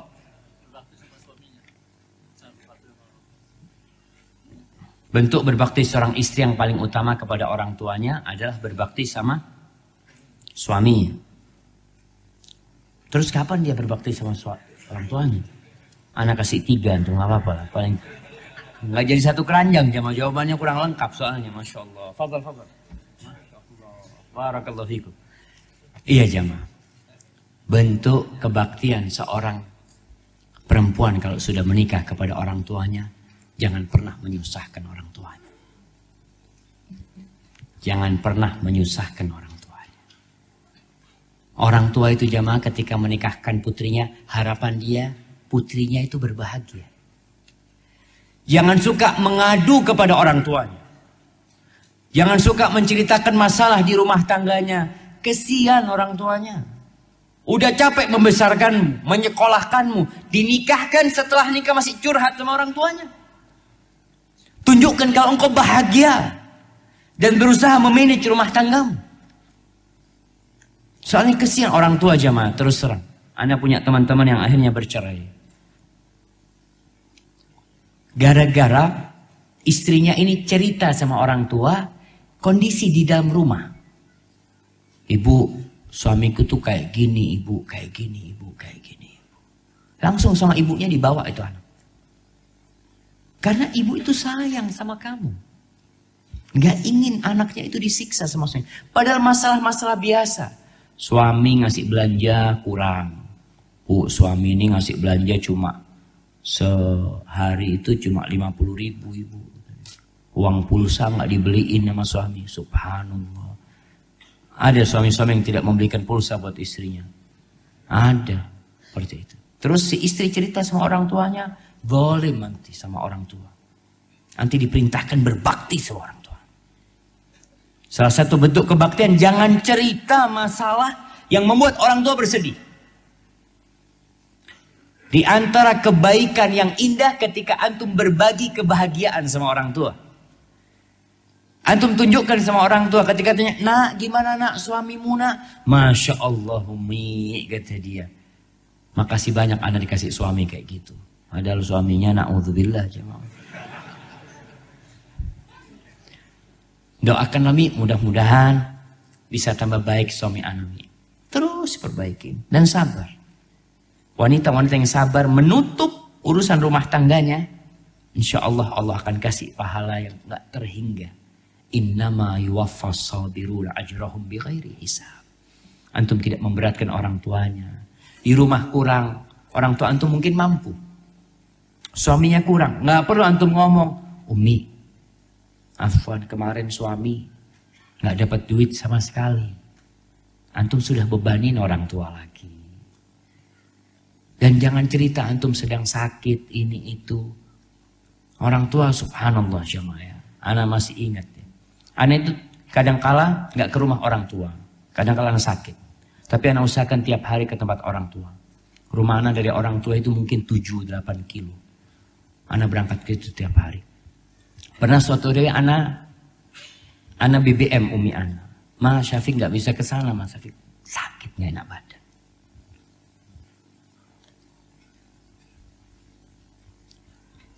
Ibu ana tuh stroke, pakai kursi roda. berangkat ke rumah anak dia untuk menjenguk anak.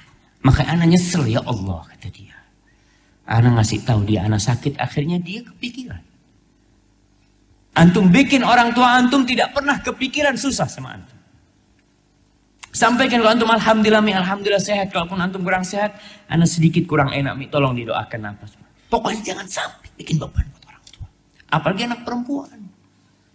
Antum sudah nggak bisa berbagi harta sama orang tua mungkin karena nggak mampu.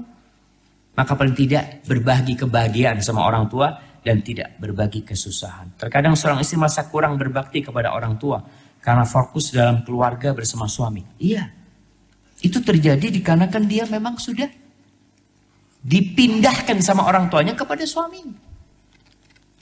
Sudah ada peralihan itu dan orang tua tahu konsekuensi dia mengatakan aku nikahkan engkau dengan putriku. Tahu dengan konsekuensi itu. Tinggal sekarang bagaimana anti berusaha tetap menjaga hubungan sama orang tua. Telepon orang tua, WA orang tua, apa yang bisa dilakukan? Punya sedikit rezeki. Dan pandai-pandai mengambil hatinya suami. Kalau kepingin ke rumah orang tua, suami datang dari tempat kerja, jangan ngomong, mas aku kepingin ke tempat orang tua anak. Jangan. Suami datang kerja, siapkan air hangat. Cuci kakinya, Masya Allah. Masukkan air hangat. Mungkin dia heran, ada apa nih?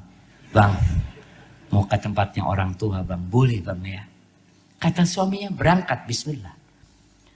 Ketika suami dilayani dengan benar oleh istrinya, insya Allah suami akan membantu. Tapi ada istri yang selalu menuntut sama suaminya. Bang, kenapa sih abang aja yang berbakti sama orang tua? Aku gimana? Bilang, engkau surgamu itu aku. Memang seperti itu kata Nabi SAW. Maka tetap berbakti sama orang tua. Doa buat orang tuanya. Perempuan nggak boleh berhenti berbakti sama orang tuanya. Bukan dengan menikah dia tidak bisa berbakti. Tetap dia bisa berbakti. Salah satunya tadi yang Anda sampaikan. Tidak pernah menyusahkan orang tuanya. Barakallahu fikum. Tat, Ana minta resep poligami yang syar'i. Ana belum dapat resepnya ini jemaah. Nanti kalau Ana dapat resepnya Ana kasih tahu antum.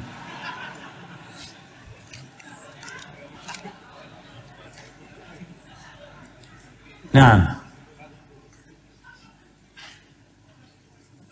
Afwan Ustaz, Ana nanya di luar tema. Bagaimana sikap Ana Ustaz kepada akhwat yang suka manggil saya Abi? Astagfirullah. Padahal saya masih sekolah. Dan kalau saya cuekin jadi nggak enak. Mohon saran dari Ustaz. Dan minta doanya Ustaz untuk teman Ana yang bingung sama akhwat Ustaz.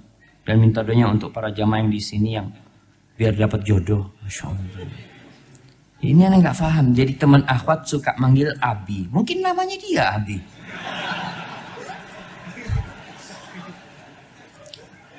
Jamaah.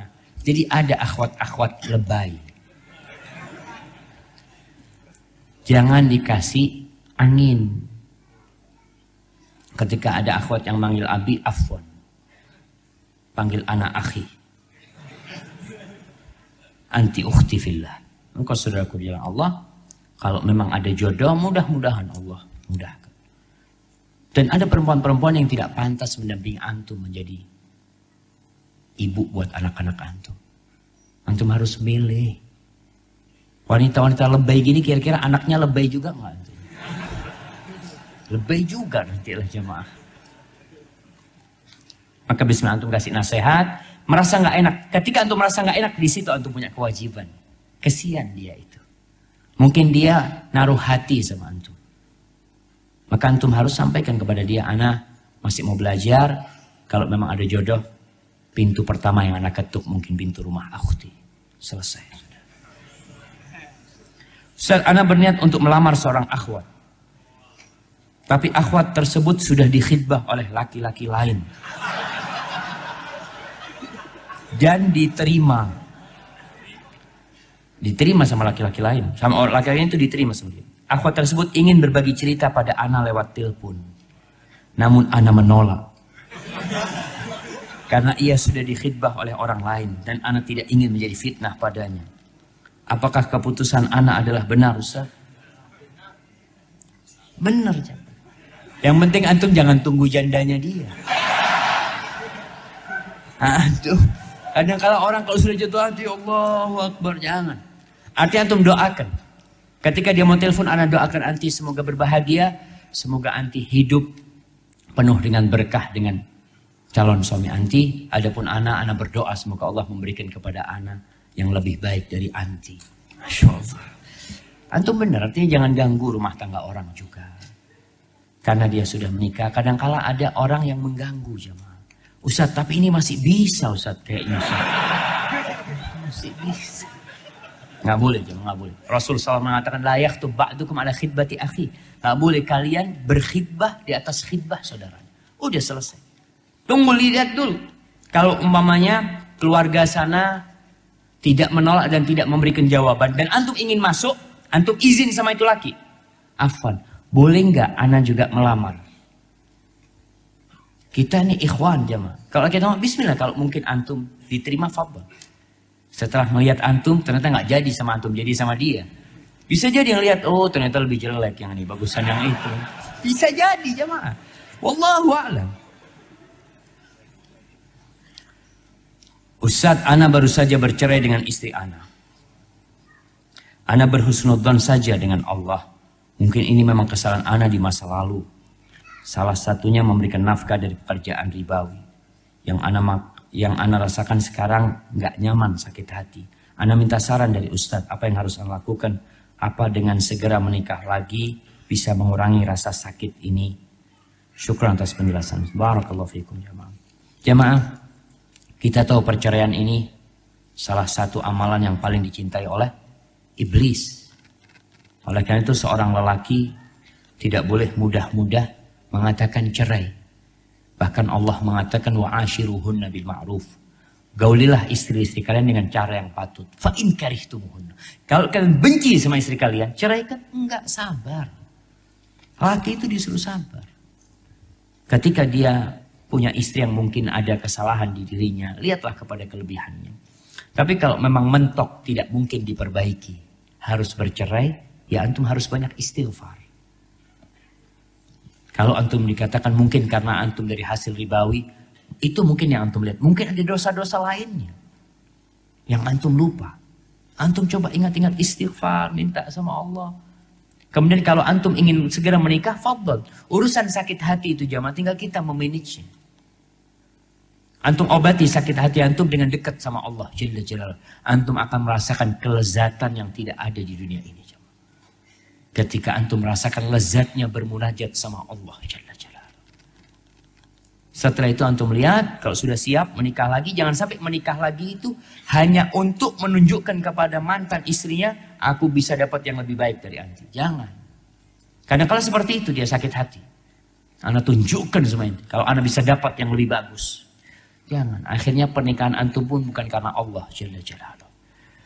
Dan jamaah tetap jaga hubungan baik dengan keluarga istri antum. Mertua tetap mertua antum. Tetap mahram sama antum. Nggak boleh antum nikahin mereka. Sa'ad ibn Sahal. Sahal ibn Sa'ad As-Sa'idi. Subhanallah. Dia pernah nikah dengan banyak wanita. Akhirnya cerai ya. Cerai karena mungkin nggak cocok atau apa. Bercerai dengan mereka. Dia punya mantan istri 9. Subhanallah. Pernah suatu hari. Sahal bin Sa'ad ini pulang dari walimah. Ditunggu sama 9 mantan istri. Cuma lewat mau tanya gimana kabarmu dan anak-anakmu. Gimana kabar keluargamu. Hanya untuk itu jemaah. Kenapa? Karena perceraian mereka perceraian yang baik. Yang sesuai dengan sunnah. Allah menurunkan surat namanya suratul talaq. Ya ayuhan nabiyyu idza talaqtumun nisa fatalliquhunna li'iddatihinna wa ahsul iddah. Ternyata tolak itu ada yang sunnah, ada yang bid'ah. Antum pelajari. Dan ketika terjadi perceraian, nggak boleh antum menceritakan kejelekan istri antum. Jangan. Ustaz, dia memang nggak benar, tapi nggak boleh. Kejelekan orang lain kita tidak boleh menceritakan. Bagaimana kejelekan orang yang pernah memadu kasih dengan kita. Allah mengatakan, wala tansawul fadla bainakum. Kalian kalau harus bercerai, jangan melupakan kebaikan-kebaikan yang ada di antara kalian. Tetap diingat. Ada seorang alim ulama hendak menceraikan istrinya. Ada Kasak kusuk dia mau menceraikan istri. Datang sahibnya. Kenapa engkau mau menceraikan istrimu? Ada apa? Dia kepingin tahu. Kata dia, kamu ada apa ngurusin istri anak? Kata dia. Enggak, tak usah, itu istri anak, urusan anak. Setelah berapa lama betul diceraikan. Akhirnya singkat cerita perempuan itu sudah nikah lagi. Datang nih sahibnya yang dulu. Sekarang kan bukan istri kamu. Kenapa kamu ceraikan fulan? Kata dia, itu istrinya orang. Ada apa anak ngomong istrinya orang? Dia nggak perlu. Apa hukumnya mengajak seorang yang bukan muhrim, mahram mungkin yang benar jemaah, untuk mendatangi kajian sunnah seperti kajian Ustadz ini? Ana hanya memberikan info kajian saja dengan harapan agar dia bisa datang ke kajian sunnah tanpa harus datang ke kajian bersama. Bagus, nggak harus datang bersama. Artinya Ustadz dia mintanya dijemput Ustadz. Aduh. Yang artinya informasi sampaikan. Kita itu harus berbagi kebaikan kepada semua orang. Salah satu cara berbagi kebaikan itu dengan mengiklankan kebaikan ini. Bikin sponsoran tuh. Bikin sesuatu yang indah, ada kajian ini. Bikin kata-kata yang indah, mungkin anti bisa datang. Dan kalau bisa jangan cuma satu orang yang anti kasih undangan. Kalau cuma satu kan berarti ada hati antum sama dia. Antum sampaikan kepada teman-teman semua. Yang akhwat-akhwat semua sampaikan kepada mereka. Barakallahu fikum. Saya anak tunggal, anak perempuan. Ortu saya sudah meninggal semua. Tiap saya mau ziarah kubur ke ortu saya merasa ragu. Karena ada yang menyatakan boleh, ada yang bilang tidak. Anak perempuan, untuk anak perempuan. Jadi yang baik seperti apa Ustaz? Iya, berkaitan dengan ziarah kubur jamaah. Memang ada dua pendapat para ulama untuk para wanita. Secara umum ziarah kubur itu disunnahkan. Tujuan ziarah kubur itu dua. Ingat, tujuan ziarah kubur itu dua. Jadi dua ini mungkin ditafsirkan, diuraikan banyak jadinya. Yang pertama adalah untuk mengingat kematian. Mengingat akhirat. Melembutkan hati kita. Tidak terpana, tidak tertipu dengan dunia. Itu tujuan pertama. Tujuan kedua, mendoakan yang meninggal dunia. Kita mengucapkan salam kepada dia sambil mengucapkan Assalamualaikum ya ahlad diyar minal mu'minin wal muslimin. Yaghfirullahul mustaqdimina minna wal mustakhirin. Inna insyaallah bikum lahiqun. Nas'alullaha lana walakumul afiyah umpamanya. Atau doa-doa yang lainnya. Itu tujuan kedua. Bagaimana dengan wanita sekarang? Pendapat yang ana lihat lebih kuat di antara dua pendapat yang membolehkan dan yang melarang. Yang melarang itu berdalih dengan hadis Nabi SAW. La'anallah zairatil kubur. Allah melaknat wanita-wanita yang berziarah kubur. Tapi hadis ini dhaif. Ada hadis yang sahih. Lafalnya anallah zawaratil kubur. Allah melaknat wanita-wanita yang suka ziarah kubur. Dia suka, akhirnya jadi kebiasaan dia ziarah kubur. Itu yang lebih kuat. Hadis yang lebih kuat. Maka para wanita boleh ziarah kubur. Dengan dua tujuan tersebut. Karena wanita ini memerlukan ingat mati jemaah. Dia perlu ditunjukkan kepada kuburan. Jadi bukan hanya untuk mendoakan orang tuanya. Kalau doa buat orang tua dimanapun bisa. Jadi suami-suami yang punya atau bapak yang punya anak sibuk dengan dunianya. Karena teman-teman yang memikirkan dunia. Bawa ke kuburan. Jadi kalau ada istri yang mungkin nuntut ini, bang aku kepingin ini, kepingin itu. Ya bismillah, ayo kita berangkat. Bawa antum. Bismillah berangkat. Berangkat kemana? Berangkat sudah bismillah ayo. Bawa ke kuburan. Bang ini ada apa di sini bang? Ya. Datang ke sini. Yuk kita salam. Assalamualaikum ya ahlad diyar. Kasih tahu. Ingat tuh fulanah temanmu. Mati di sana tuh. Kasih tahu tuh yang itu juga mati tuh. Semuanya mati. Kita bakal mati. Gak usah bawa banyak-banyak sudah. Sampaikan seperti itu. Artinya Ana lebih condong kepada pendapat yang membolehkan ziarah kubur untuk para wanita. Dengan catatan adab-adab ziarah kubur tetap dijaga. Jangan ke kuburan pakai lipstik. Masya Allah. Antum mau kemana? Kata dia. Pakai lipstik. Mau ketemu siapa di kuburan pakai lipstik?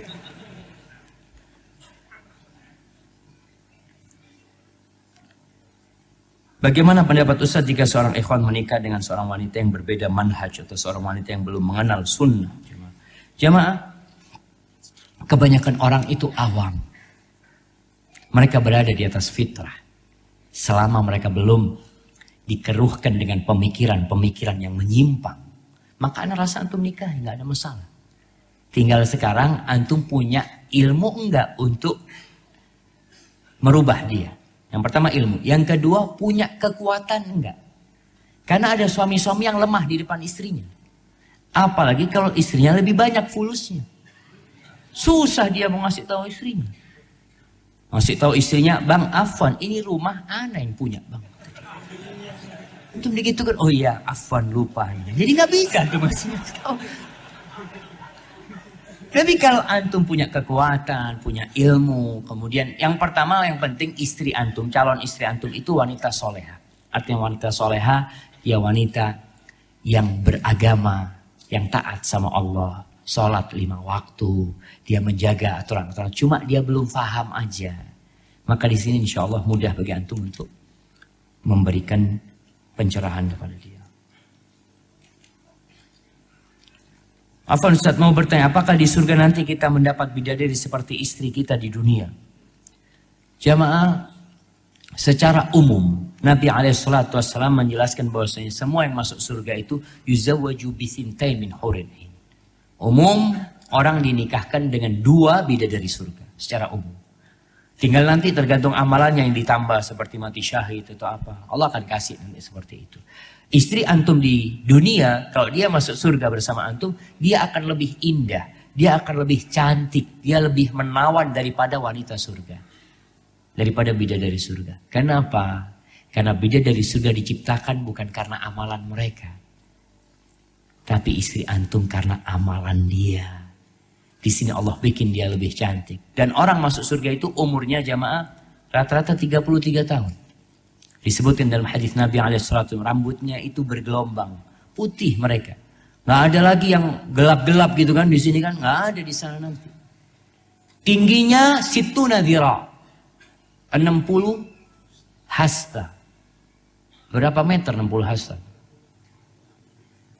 Kira-kira 20? Kira-kira 30, tinggi besar dan subhanallah. Kalau di sini mungkin merasa Ustaz, anak perut anak kok besar Ustaz. Ya di surga nggak ada tuh perut besar tuh. Nggak ada. Pokoknya semuanya indah di sana dan istri antum akan menjadi lebih indah dari bidadari surga. Allah mengatakan wa azwajun mutahhar. Dan ada pasangan-pasangan yang disucikan. Mereka suci jemaah. Barakallahu fikum. Allahumma inna nas'alukal jannah. Ketika SMP saya tidak tahu tentang riba. Lalu teman saya meminjam uang. Biar saya nggak rugi, saya minta bunganya 10%. Tunggu, anak tanya sama antum. Antum kok bisa rugi sih? Antum mengatakan biar saya nggak rugi, saya minta bunganya 10%. Orang kalau minjemin 10.000, balik 10.000, apa rugi? Enggak kan? Ini sudah pemahamannya nggak benar ini jemaah. Biar saya nggak rugi. Tetapi setelah saya meminjamkan dan teman saya membayarnya, saya cari-cari di internet tentang hukum bunga atau riba. Saya langsung tahu hukum riba itu haram. Dan mengembalikan uang bunganya kepada teman saya. Apakah dengan mengembalikan uang riba tersebut menghapus dosa saya? Atau ada cara lain untuk menghapus dosa riba? Mohon penjelasannya. Masya Allah jemaah, Masya Allah. Nih. Yang bertanya ini mudah-mudahan jadi orang yang bermanfaat buat umat nantinya jemaah. Dia takut jemaah. Dia takut. Dia berusaha untuk mengembalikan. Ada orang yang dikasih tahu nggak ada urusan. Dia ini hanya baca di internet, alhamdulillah. Dia langsung kembalikan. Cukup dengan mengembalikan. Allah mengatakan fa in tubtum falakum ru'usu amwalikum la tadzlimun wa la tuzlamun. Kalau kalian bertobat, maka hak kalian adalah modal pertama kalian. Kalian tidak mendolimi dan kalian tidak dizolimi. Kalian tidak dirugikan dan kalian tidak merugikan. Artinya kalau Anda pinjamkan 10.000, dia balikin 15.000, Anda katakan enggak, yang 10.000 aja. Yang 5.000 kan sudah akad, enggak, itu dosa sudah. Di sini tidak ada yang dizolimi. Jangan antum mengatakan, Ustaz, seharusnya Anda kan dapat 15.000, Ustaz. Enggak ada. Antum seharusnya dapat 10.000 memang. Tidak ada yang dizolimi dan tidak ada yang menzolimi pada waktu itu. Dan antum banyak istighfar. Dan semoga antum, tadi Anda sampaikan ya Allah, ini yang bertanya ini, semoga dijaga sama Allah Jalla Jalaluhu. Bismillah. Kalau ingin cari calon istri yang bercadar, Kira-kira di mana ya Ustaz?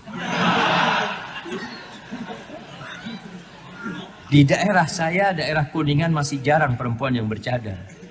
Antum cari yang belum bercadar, antum kasih cadar. Selesai langsung bercadar. Ya.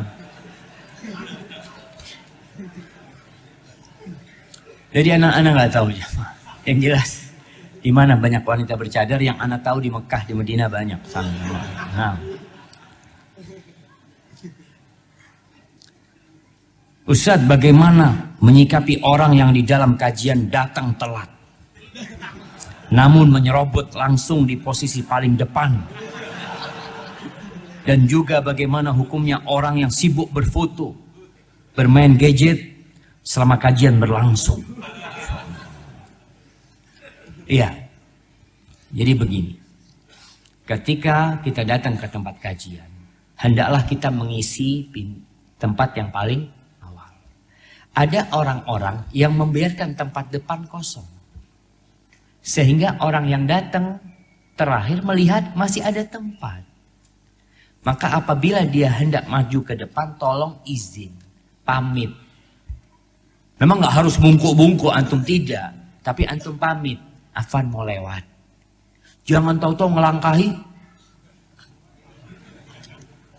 lompat sana sini, afwan. Kita manhajnya udah sunnah, nggak ada bungkuk-bungkuk. Iya, nggak ada bungkuk-bungkuk, tapi antum izin. Mau lewat, tolong minta jalannya. Soal kalau gini kan anak harus mungkuk. Antum ya Allah, antum itu pegang pundak dia supaya dia kasih jalan. Karena Rasul SAW pernah marah kepada seorang sahabat yang datang terlambat lalu melangkahin orang lain. Nabi lagi khutbah Jumat. Lalu beliau mengatakan, ijlis, sallallahu alaihi wasallam, ijlis, faqad anaita wa azait. Engkau melakukan dua kesalahan. Datang terlambat, yang kedua nyakitin orang lain. Dua kesalahan. Maka tolong yang datang duluan untuk memenuhi yang bagian depan. Kalau memang ada tempat kosong di depan, karena terus terang ada orang yang nggak ingin di sop pertama. Kayak kajian gini, sop pertama nggak enak, kurang enak. Mau yang nomor 2 gitu kan. Berarti dia membiarkan yang di depannya kosong. Sehingga orang kalau datang, kasih afan mau ke depan, tak izin. Nggak perlu antum ditutup-tutup jalannya gitu kan. Lalu dilihat, gimana ini, nggak tahu adab ini. Mungkin dia belum belajar adab. Antum kasih tahu adab. Kemudian memang ada yang sibuk pegang gadget, sibuk foto. Ya ini termasuk adab yang tidak baik dalam kajian. Makanya kalau datang kajian, antum nggak usah sibuk ngerekam. Antum nggak usah sibuk umpamanya memfoto ustadznya. Buat apa sih? Anak dapat manfaat apa antum? Enggak usah. Anak kalau foto ustadz itu semangat beribadah. Nggak ada. Antum malah kehilangan ilmunya. Maka antum sibuk ketika kajian itu sibuk pegang HP. Dan kita husnudzon jamaah kepada teman-teman yang pegang gadget. Anak ini terus terang pernah anak suudzon sama satu teman, sama satu jamaah. Dia anak ceramah, dia sibuk dengan gadgetnya. Anak ngomong, antum lagi ngapain sama gadgetnya? Nyatet Ustadz. Jadi dia mencatat dengan gadgetnya. Maka antum husnudzon kalau lihat di sebelah. Saat lihat Facebook, dia Ustaz. Lain lagi kalau gitulah. Allahu a'lam. Mana yang lebih diutamakan, belajar baca Al-Quran atau belajar bahasa Arab? Ya, gimana antum mau belajar bahasa Arab gak bisa baca Quran? Quran itu Quranan Arabian. Quran itu berbahasa Arab. Jadi langkah pertama orang mau belajar bahasa Arab harus bisa baca Quran dulu. Maka antum baca Al-Quran dulu. Kemudian mau belajar bahasa Arab silahkan. Saya baru hijrah, apakah bisa membaca Al-Quran? Teman saya sudah lama ngaji, tapi nggak bisa baca Quran. Gimana Ustaz ya? Iya, jamaah, ini berkaitan dengan teman-teman yang baru hijrah. Maka adalah teman-teman yang hijrah, yang mungkin dulu dia hidup di dunia lain. Nah, dia mungkin dulu hidup di dunia lain, kemudian dia kembali ke dunia nyata sekarang, dunia yang sebenarnya. Maka dia lihat bagaimana menjadi seorang muslim yang baik. Langkah-langkah itu harus dia pelajari. Supaya dia datang kajian itu bermanfaat. Ilmunya itu bertambah. Karena ada orang yang datang kajian hanya untuk meramaikan saja. Sehingga ilmunya nggak bertambah. Usahakan antum ketika belajar, udah mulai ngaji, antum tanya sama Ustaz, datang Ustaz, ini baru ngaji Ustaz, apa yang harus anda lakukan sekarang ini yang pertama? Maka mungkin dikasih arahan, antum belajar tauhid dulu. Antum kaji tentang syahadatain, tentang asyhadu an la ilaha illallah, asyhadu anna Muhammad Rasulullah SAW. Baca buku ini, dikasih. Kemudian antum belajar ngaji, sisihkan waktu. Alhamdulillah sekarang ada ngaji hanya, baca Quran itu hanya 10 pertemuan udah bisa baca Al-Quran. Ada bahkan 5 pertemuan udah bisa baca Al-Quran. Tinggal keinginan dan semangat antum sekarang. Ada yang malu, Ustaz, ana malu Ustaz. Untuk belajar Al-Quran, gak enak dilihatin orang. Alhamdulillah sekarang sudah ada fasilitas media jamaah. Media itu antum bisa baca Quran dengan melihat hurufnya dan mendengarkan. Satu persatu. Maka manfaatkan teknologi yang ada. Semoga antum bisa baca Quran nanti. Masya Allah. Tambahin lagi nih.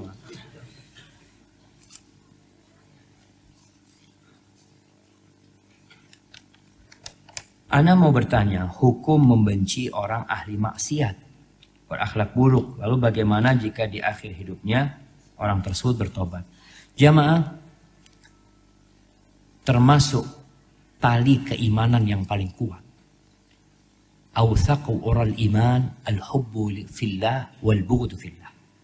Tali keimanan paling kuat itu adalah cinta karena Allah dan benci karena Allah. Maka membenci ahlul maksiat itu disyariatkan. Bahkan Imam Ahmad bin Hanbal subhanallah. Dia pernah jalan di Baghdad sambil menundukkan pandangannya melihat seorang non-muslim. Dia tundukkan pandangan. Ditanya, kenapa Imam? Aku nggak kuat melihat wajah orang yang mengatakan Allah punya anak, kata dia. Alhamdulillah. Ini wajah orang mengatakan Allah punya anak. Sampai seperti itu. Jadi kita harus benci karena Allah, cinta karena Allah. Orang-orang yang ahli maksiat, ya kita benci. Kebencian kita mendorong kita untuk memberikan pencerahan kepada dia. Untuk memberikan nasihat kepada dia. Karena kita benci karena Allah. Dan kita cinta juga karena Allah. Dia muslim, kesian saat dia nggak paham. Maka cinta kita pun, kalau antum melihat orang datang ke masjid, antum harus cinta sama orang itu. Ya Allah, Masya Allah orang ini memakmurkan masjid. Mungkin dia punya kesalahan macam-macam. Banyak terjadi di dunia ini jamaah. Cinta itu karena kepentingan. Apalagi kalau sudah mulai urusan partai-partai yang ada. Loyalitas mereka itu untuk partai. Kecintaan mereka itu untuk partai. Kalau ada seorang yang ahli ibadah di partai lain, dia benci. Akhirnya cinta dia karena partai, benci dia karena partai. Dan ingat pada hari kiamat nanti, Rasul SAW menjelaskan, yuhsyarul mar'u ma'aman ahab. Orang akan dikumpulkan, dihimpun pada hari kiamat, bersama orang yang dia cintai. Maka jangan mudah-mudah berbagi cinta antum. Antum bisa dikumpulkan sama orang itu. Barakallahu fikum.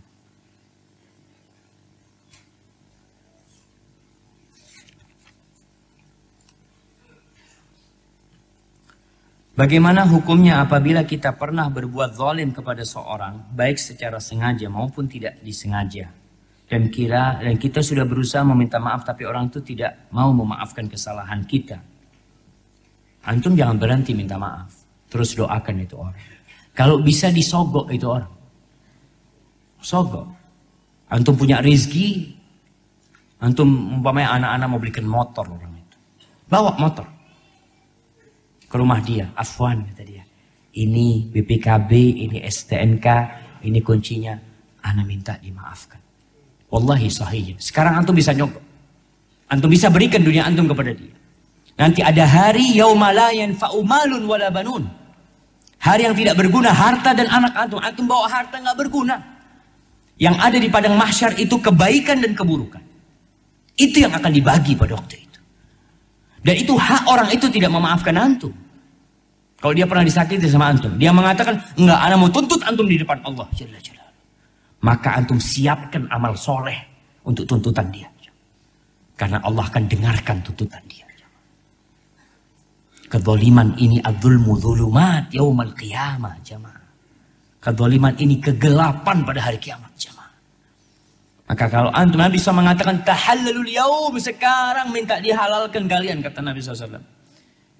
Sebelum hari la dirham wala dinar, hari yang nggak berguna emas dan perak sekarang. Oleh karena itu kalau antum punya kesalahan sama orang, antum bisa sogok dia, maafkan ana katanya. Antum mau minta berapa? Maafkan ana pokoknya. Ustaz, dia memaafkan karena uang, nggak ada urusan, yang penting dia maafkan antum. Di depan Allah antum sudah nggak punya kesalahan sama dia. Dan urusan kezaliman ini jamaah, urusan dengan makhluk ini, Allah biarkan. Kita yang ngurusin. Kalau punya dosa sama Allah, antum tinggal istighfar, tobat, selesai. Urusan sama manusia, antum pernah ngutang dulu ketika SMP. Makan di warung nggak bayar. Ketika SMA antum pernah ngambil nggak bayar. Antum pikir itu nggak dihitung? Dihitung jamaah. Allah mengatakan, وَنَضَعُ الْمَوَازِينَ الْقِسْطَ لِيَوْمِ الْقِيَامَةِ فَلَا تُظْلَمُ نَفْسٌ شَيْئًا وَإِنْ كَانَ مِثْقَالَ حَبَّةٍ مِنْ خَرْدَلٍ أَتَيْنَا بِهَا. Sebesar biji sawi pun Allah datangkan nanti. Nih engkau punya urusan.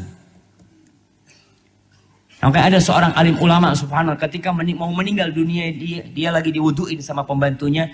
Dia mengatakan, ana ini sudah kembalikan kezaliman ana. Ana udah kembalikan. Kecuali 1 dirham. 1 dirham yang belum ana balikin. Dan untuk 1 dirham itu aku sodakoh ribuan dirham. Buat orang itu. Karena orang itu gak ketemu sama aku. Aku ingin balikin cuma gak ada orang itu. Dia sodakoh ribuan dirham untuk tuntutan itu orang nanti 1 dirham pada hari kiamat. Maka persiapkan jamaah. Maka antum minta maaf, urusan dia tidak memaafkan antum itu urusan dia sama Allah. Tapi hak dia, itu hak dia. Allah mengatakan, la yuhibbullahu al-jahra bis-su'i minal qawli illa man zulim. Allah itu nggak suka ucapan-ucapan yang nggak baik, nggak suka. Kecuali orang yang dizalimi, dia punya hak. Maka hati-hati dengan kezaliman, antum minta maaf, cari orangnya. Ustaz, ana mau tanya, apabila di dalam sholat subuh berjamaah, apakah kita ikut doa kunut mengikuti imam? Pendapat yang lebih kuat, antum ikut dengan imam. Innama ju'ilal imam liutamma bihi. Mungkin ada ustaz yang mengatakan tidak perlu. Tapi yang lihat pendapat yang lebih kuat, karena urusan kunut ini sudah diperbincangkan sejak zaman para sahabat Nabi radhiyallahu taala anhu. Maka lebih baik kalau imamnya kunut, antum ikut kunut. Aminkan doa. Barakallahu fikum.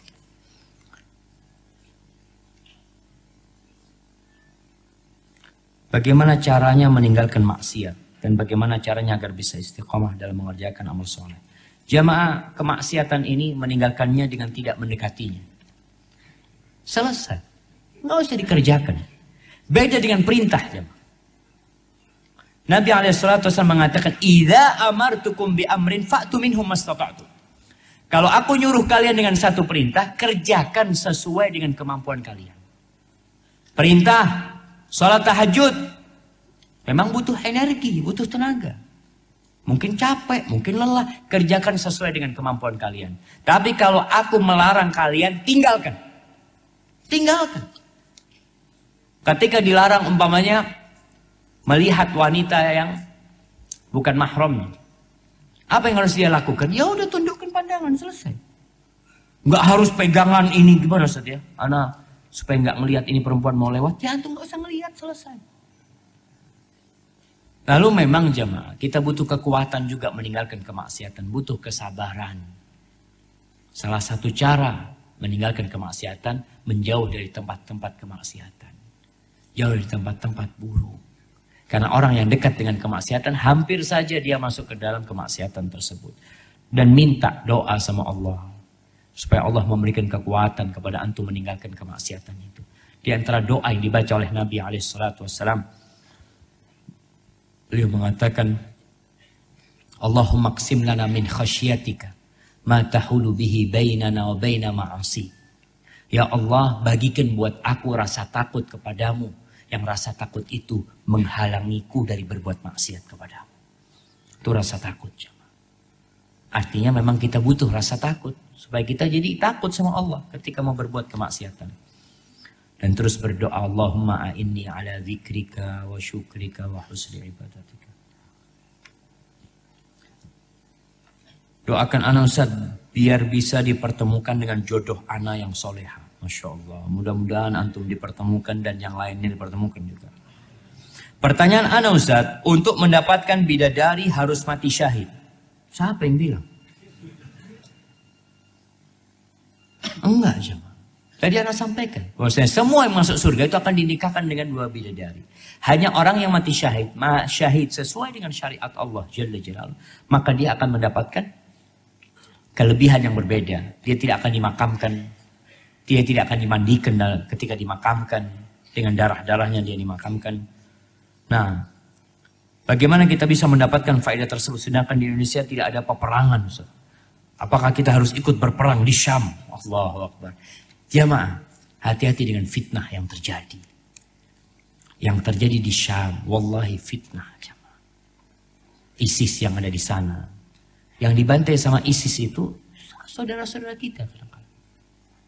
Ana punya teman pulang dari Syam, banyak teman-teman di Syam, dari Suriah. Dia cerita, ana Ustaz, pada waktu mau keluar dari Syam itu ana harus bunuh mereka dulu. Karena kita kalau nggak gabung sama mereka, dibunuh sama mereka. Jadi yang ada itu sudah kelompok, bikin kelompok sendiri-sendiri yang terjadi di sana.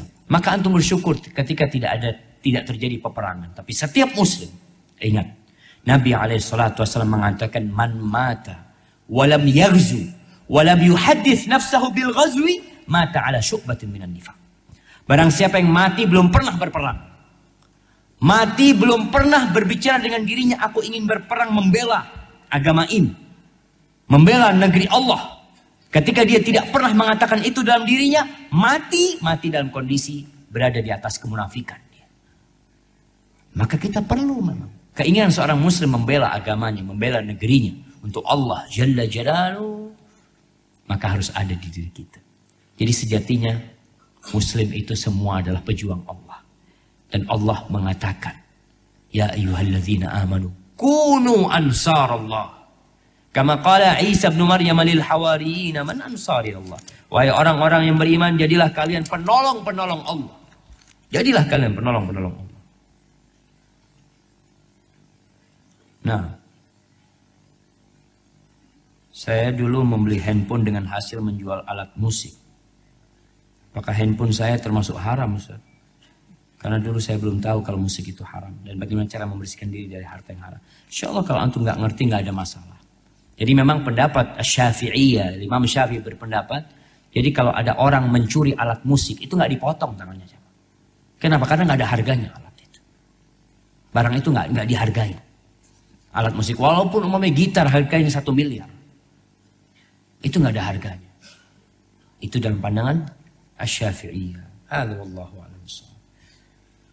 Nah, Ustaz, ada hadis yang mengatakan golongan umat Islam akan berpecah belah menjadi 73 golongan.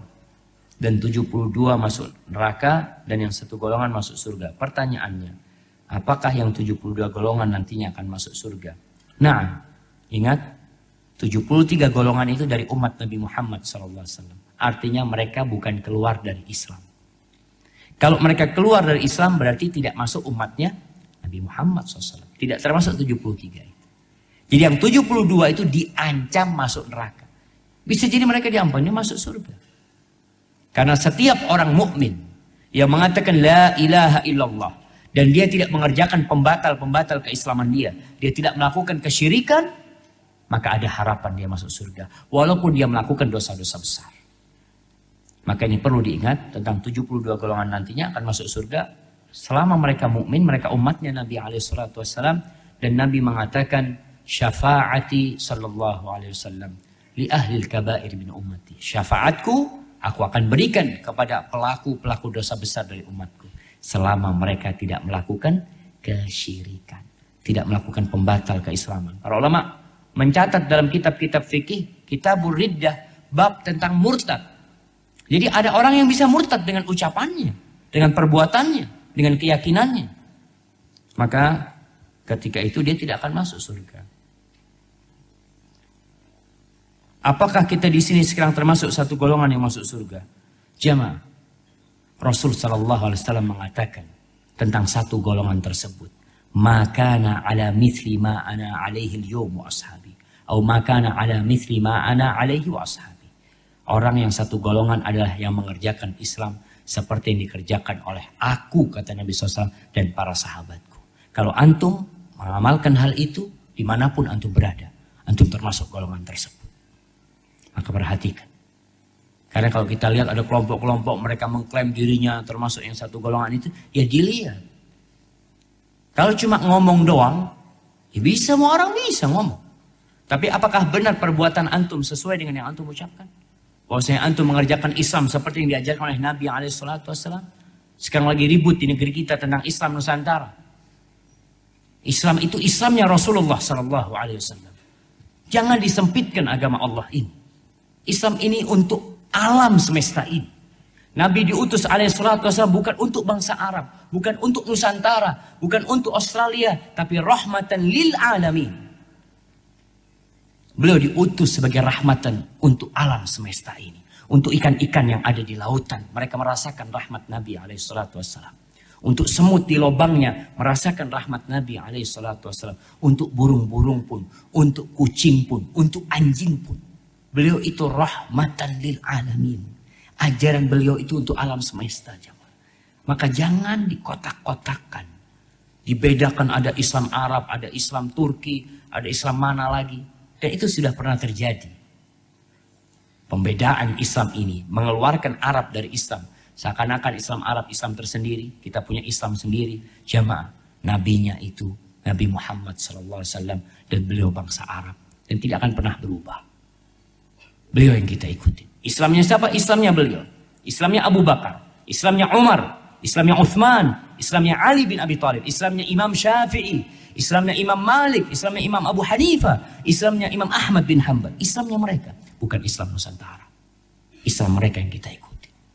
Perkara mengatakan, oh kan ada tradisi-tradisi di Indonesia, selama tradisi itu tidak bertentangan dengan Islam, diterima. Islam tidak memerangi tradisi yang sesuai dengan syariat. Tapi Islam memperbaiki yang salah, menyempurnakan yang kurang, dan mengindahkan yang buruk. Islam datang rahmatan lil alamin. Barakallahu.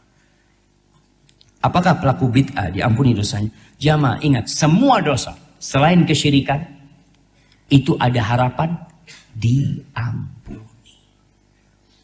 Semua dosa. Innallaha la yaghfiru ayyushraka bihi wa yaghfiru ma duna dzalika liman yasha.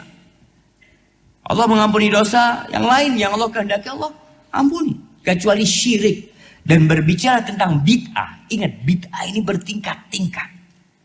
Ada bid'ah mukaffirah, ada bid'ah yang menyebabkan pelakunya keluar dari Islam.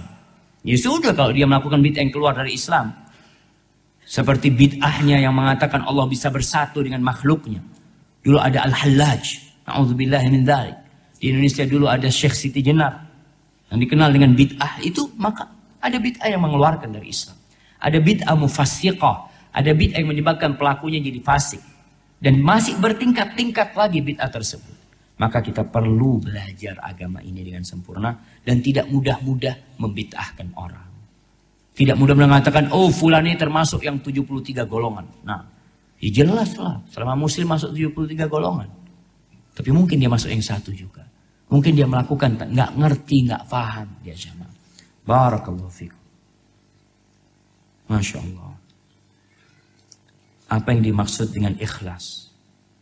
Ikhlas jamaah artinya mengharapkan ridha Allah Jalla Jalaluh, tidak mengharapkan dunia, tidak mengharapkan pujian dari manusia. Itu ikhlas. Kakak anak orangnya pelit. Bolehkah orang tua berbohong kepada anaknya? Kakak anak orangnya pelit. Bolehkah orang tua berbohong kepada anaknya? Ini pertanyaannya dua apa satu?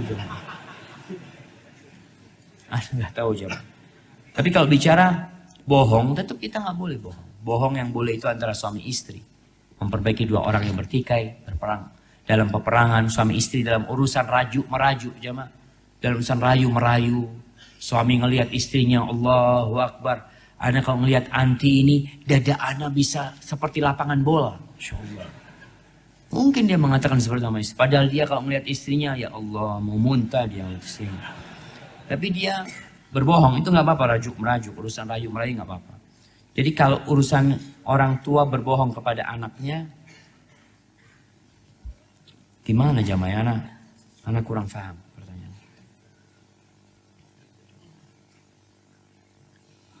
Nah Ustaz, saya kerja di bidang kesehatan dan salah satu tugas saya adalah mengambil darah pasien dan kontak langsung dengan pasien akhwat. Tapi saya pakai sarung tangan, apakah saat kontak dengan pasien tapi saya pakai sarung tangan masih nggak boleh, masih haram? Ya seharusnya tetap jamaah. Sebenarnya ulama mengatakan apakah dengan sarung tangan itu selesai. Tapi kalau kondisi yang terpaksa ya lain lagi. Tapi kalau masih ada yang perempuan, yang bisa ngambil yang perempuan, yang akhwat dengan yang akhwat, yang laki dengan yang laki. Sebenarnya kita itu bisa menciptakan lingkungan yang islami. Tapi sebagian di antara kita nggak mau. Kenapa sih? Kan perawat itu ada yang laki ada yang perempuan. Kalau pasiennya laki, ya udah yang laki yang rawatin. Anak punya paman itu, ketika masuk rumah sakit dia pakai apa? Kateter. Iya. Nah, pakai kateter. Ketika yang memakaikan itu perawat perempuan, katanya enggak mau. Panggil yang laki. Ternyata bisa. Dipanggil yang laki. Jadi ternyata kembali kepada pemahaman agama dari mereka ini. Bisa minta yang perempuan. Dan subhanallah jamaah, ada seorang muslim itu jadi chef di satu hotel. Hotel bintang 5, masaknya ada yang haram yang dimasak di situ. Mungkin ada babi, ada minuman keras. Dia masak, dia nggak pakai tuh homer untuk masak. Dia nggak masak yang haram-haram. Datang manajernya. Kenapa kamu tidak masak itu? Kata dia. Apa jawaban chefnya ini? Saya muslim bapak. Itu aja jawaban. Ana muslim. Bosnya juga muslim.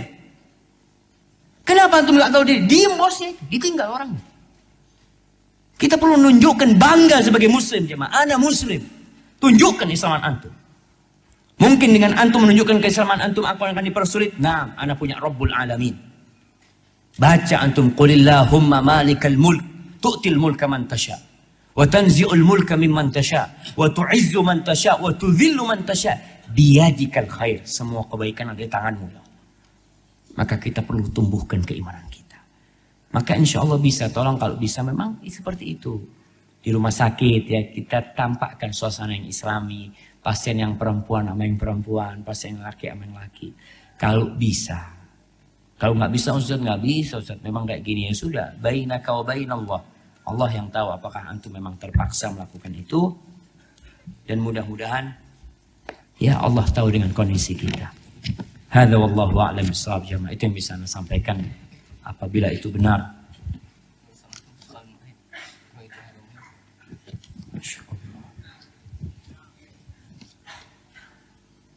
Afwan Ustaz, apa hukumnya mengumumkan kehilangan di masjid? Kalau kehilangan barang nggak boleh. Kalau kehilangan anak mungkin nggak apa-apa jemaah. Kalau kehilangan barang, nah nggak boleh. Masjid ini didirikan bukan untuk mengumumkan kehilangan. Jadi lebih baik di masjid ini, di setiap masjid yang ada kajian, ini para panitia, tolong bikin setiap ada kajian diumumkan di awal ada posko untuk kehilangan. Jadi di situ semua barang yang ditemukan, kalau di Mekah Madinah itu ada namanya lost and found, kalau nggak salah. Iya, barang-barang ditemukan dan yang kehilangan di sana. Jadi orang yang kehilangan datang ke sana, afwan anak kehilangan ini, dilihat ada nggak barangnya, tapi tidak diumumkan. Diumumkan di masjid di awal. Tolong orang-orang yang merasa kehilangan sesuatu silahkan berangkat ke posko umpamanya. Yang menemukan sesuatu tolong ditaruh di posko. Jadi di tempat itu tempat orang-orang mengumumkan kehilangan di sana. Nah, iya, ini ada yang kehilangan soalnya jemaah. Anak kehilangan sesuatu, kehilangan dompet dia kata dia. Maka tolong hubungin panitia dan sekarang mungkin ditentukan bagi yang menemukan sesuatu tolong kemana? Kemana? Panitianya yang mana? Iya, yang kehilangan sesuatu, yang menemukan sesuatu, silakan masuk ke ruangan sini. Nanti yang menemukan akan dikasih satu buah mangga, yang kehilangan dikasih 2 mangga nanti ya. Barakallahu fikum, subhanakallahumma bihamdika, asyhadu an la ilaha illa anta astaghfiruka wa atubu ilaik. Assalamualaikum warahmatullahi wabarakatuh.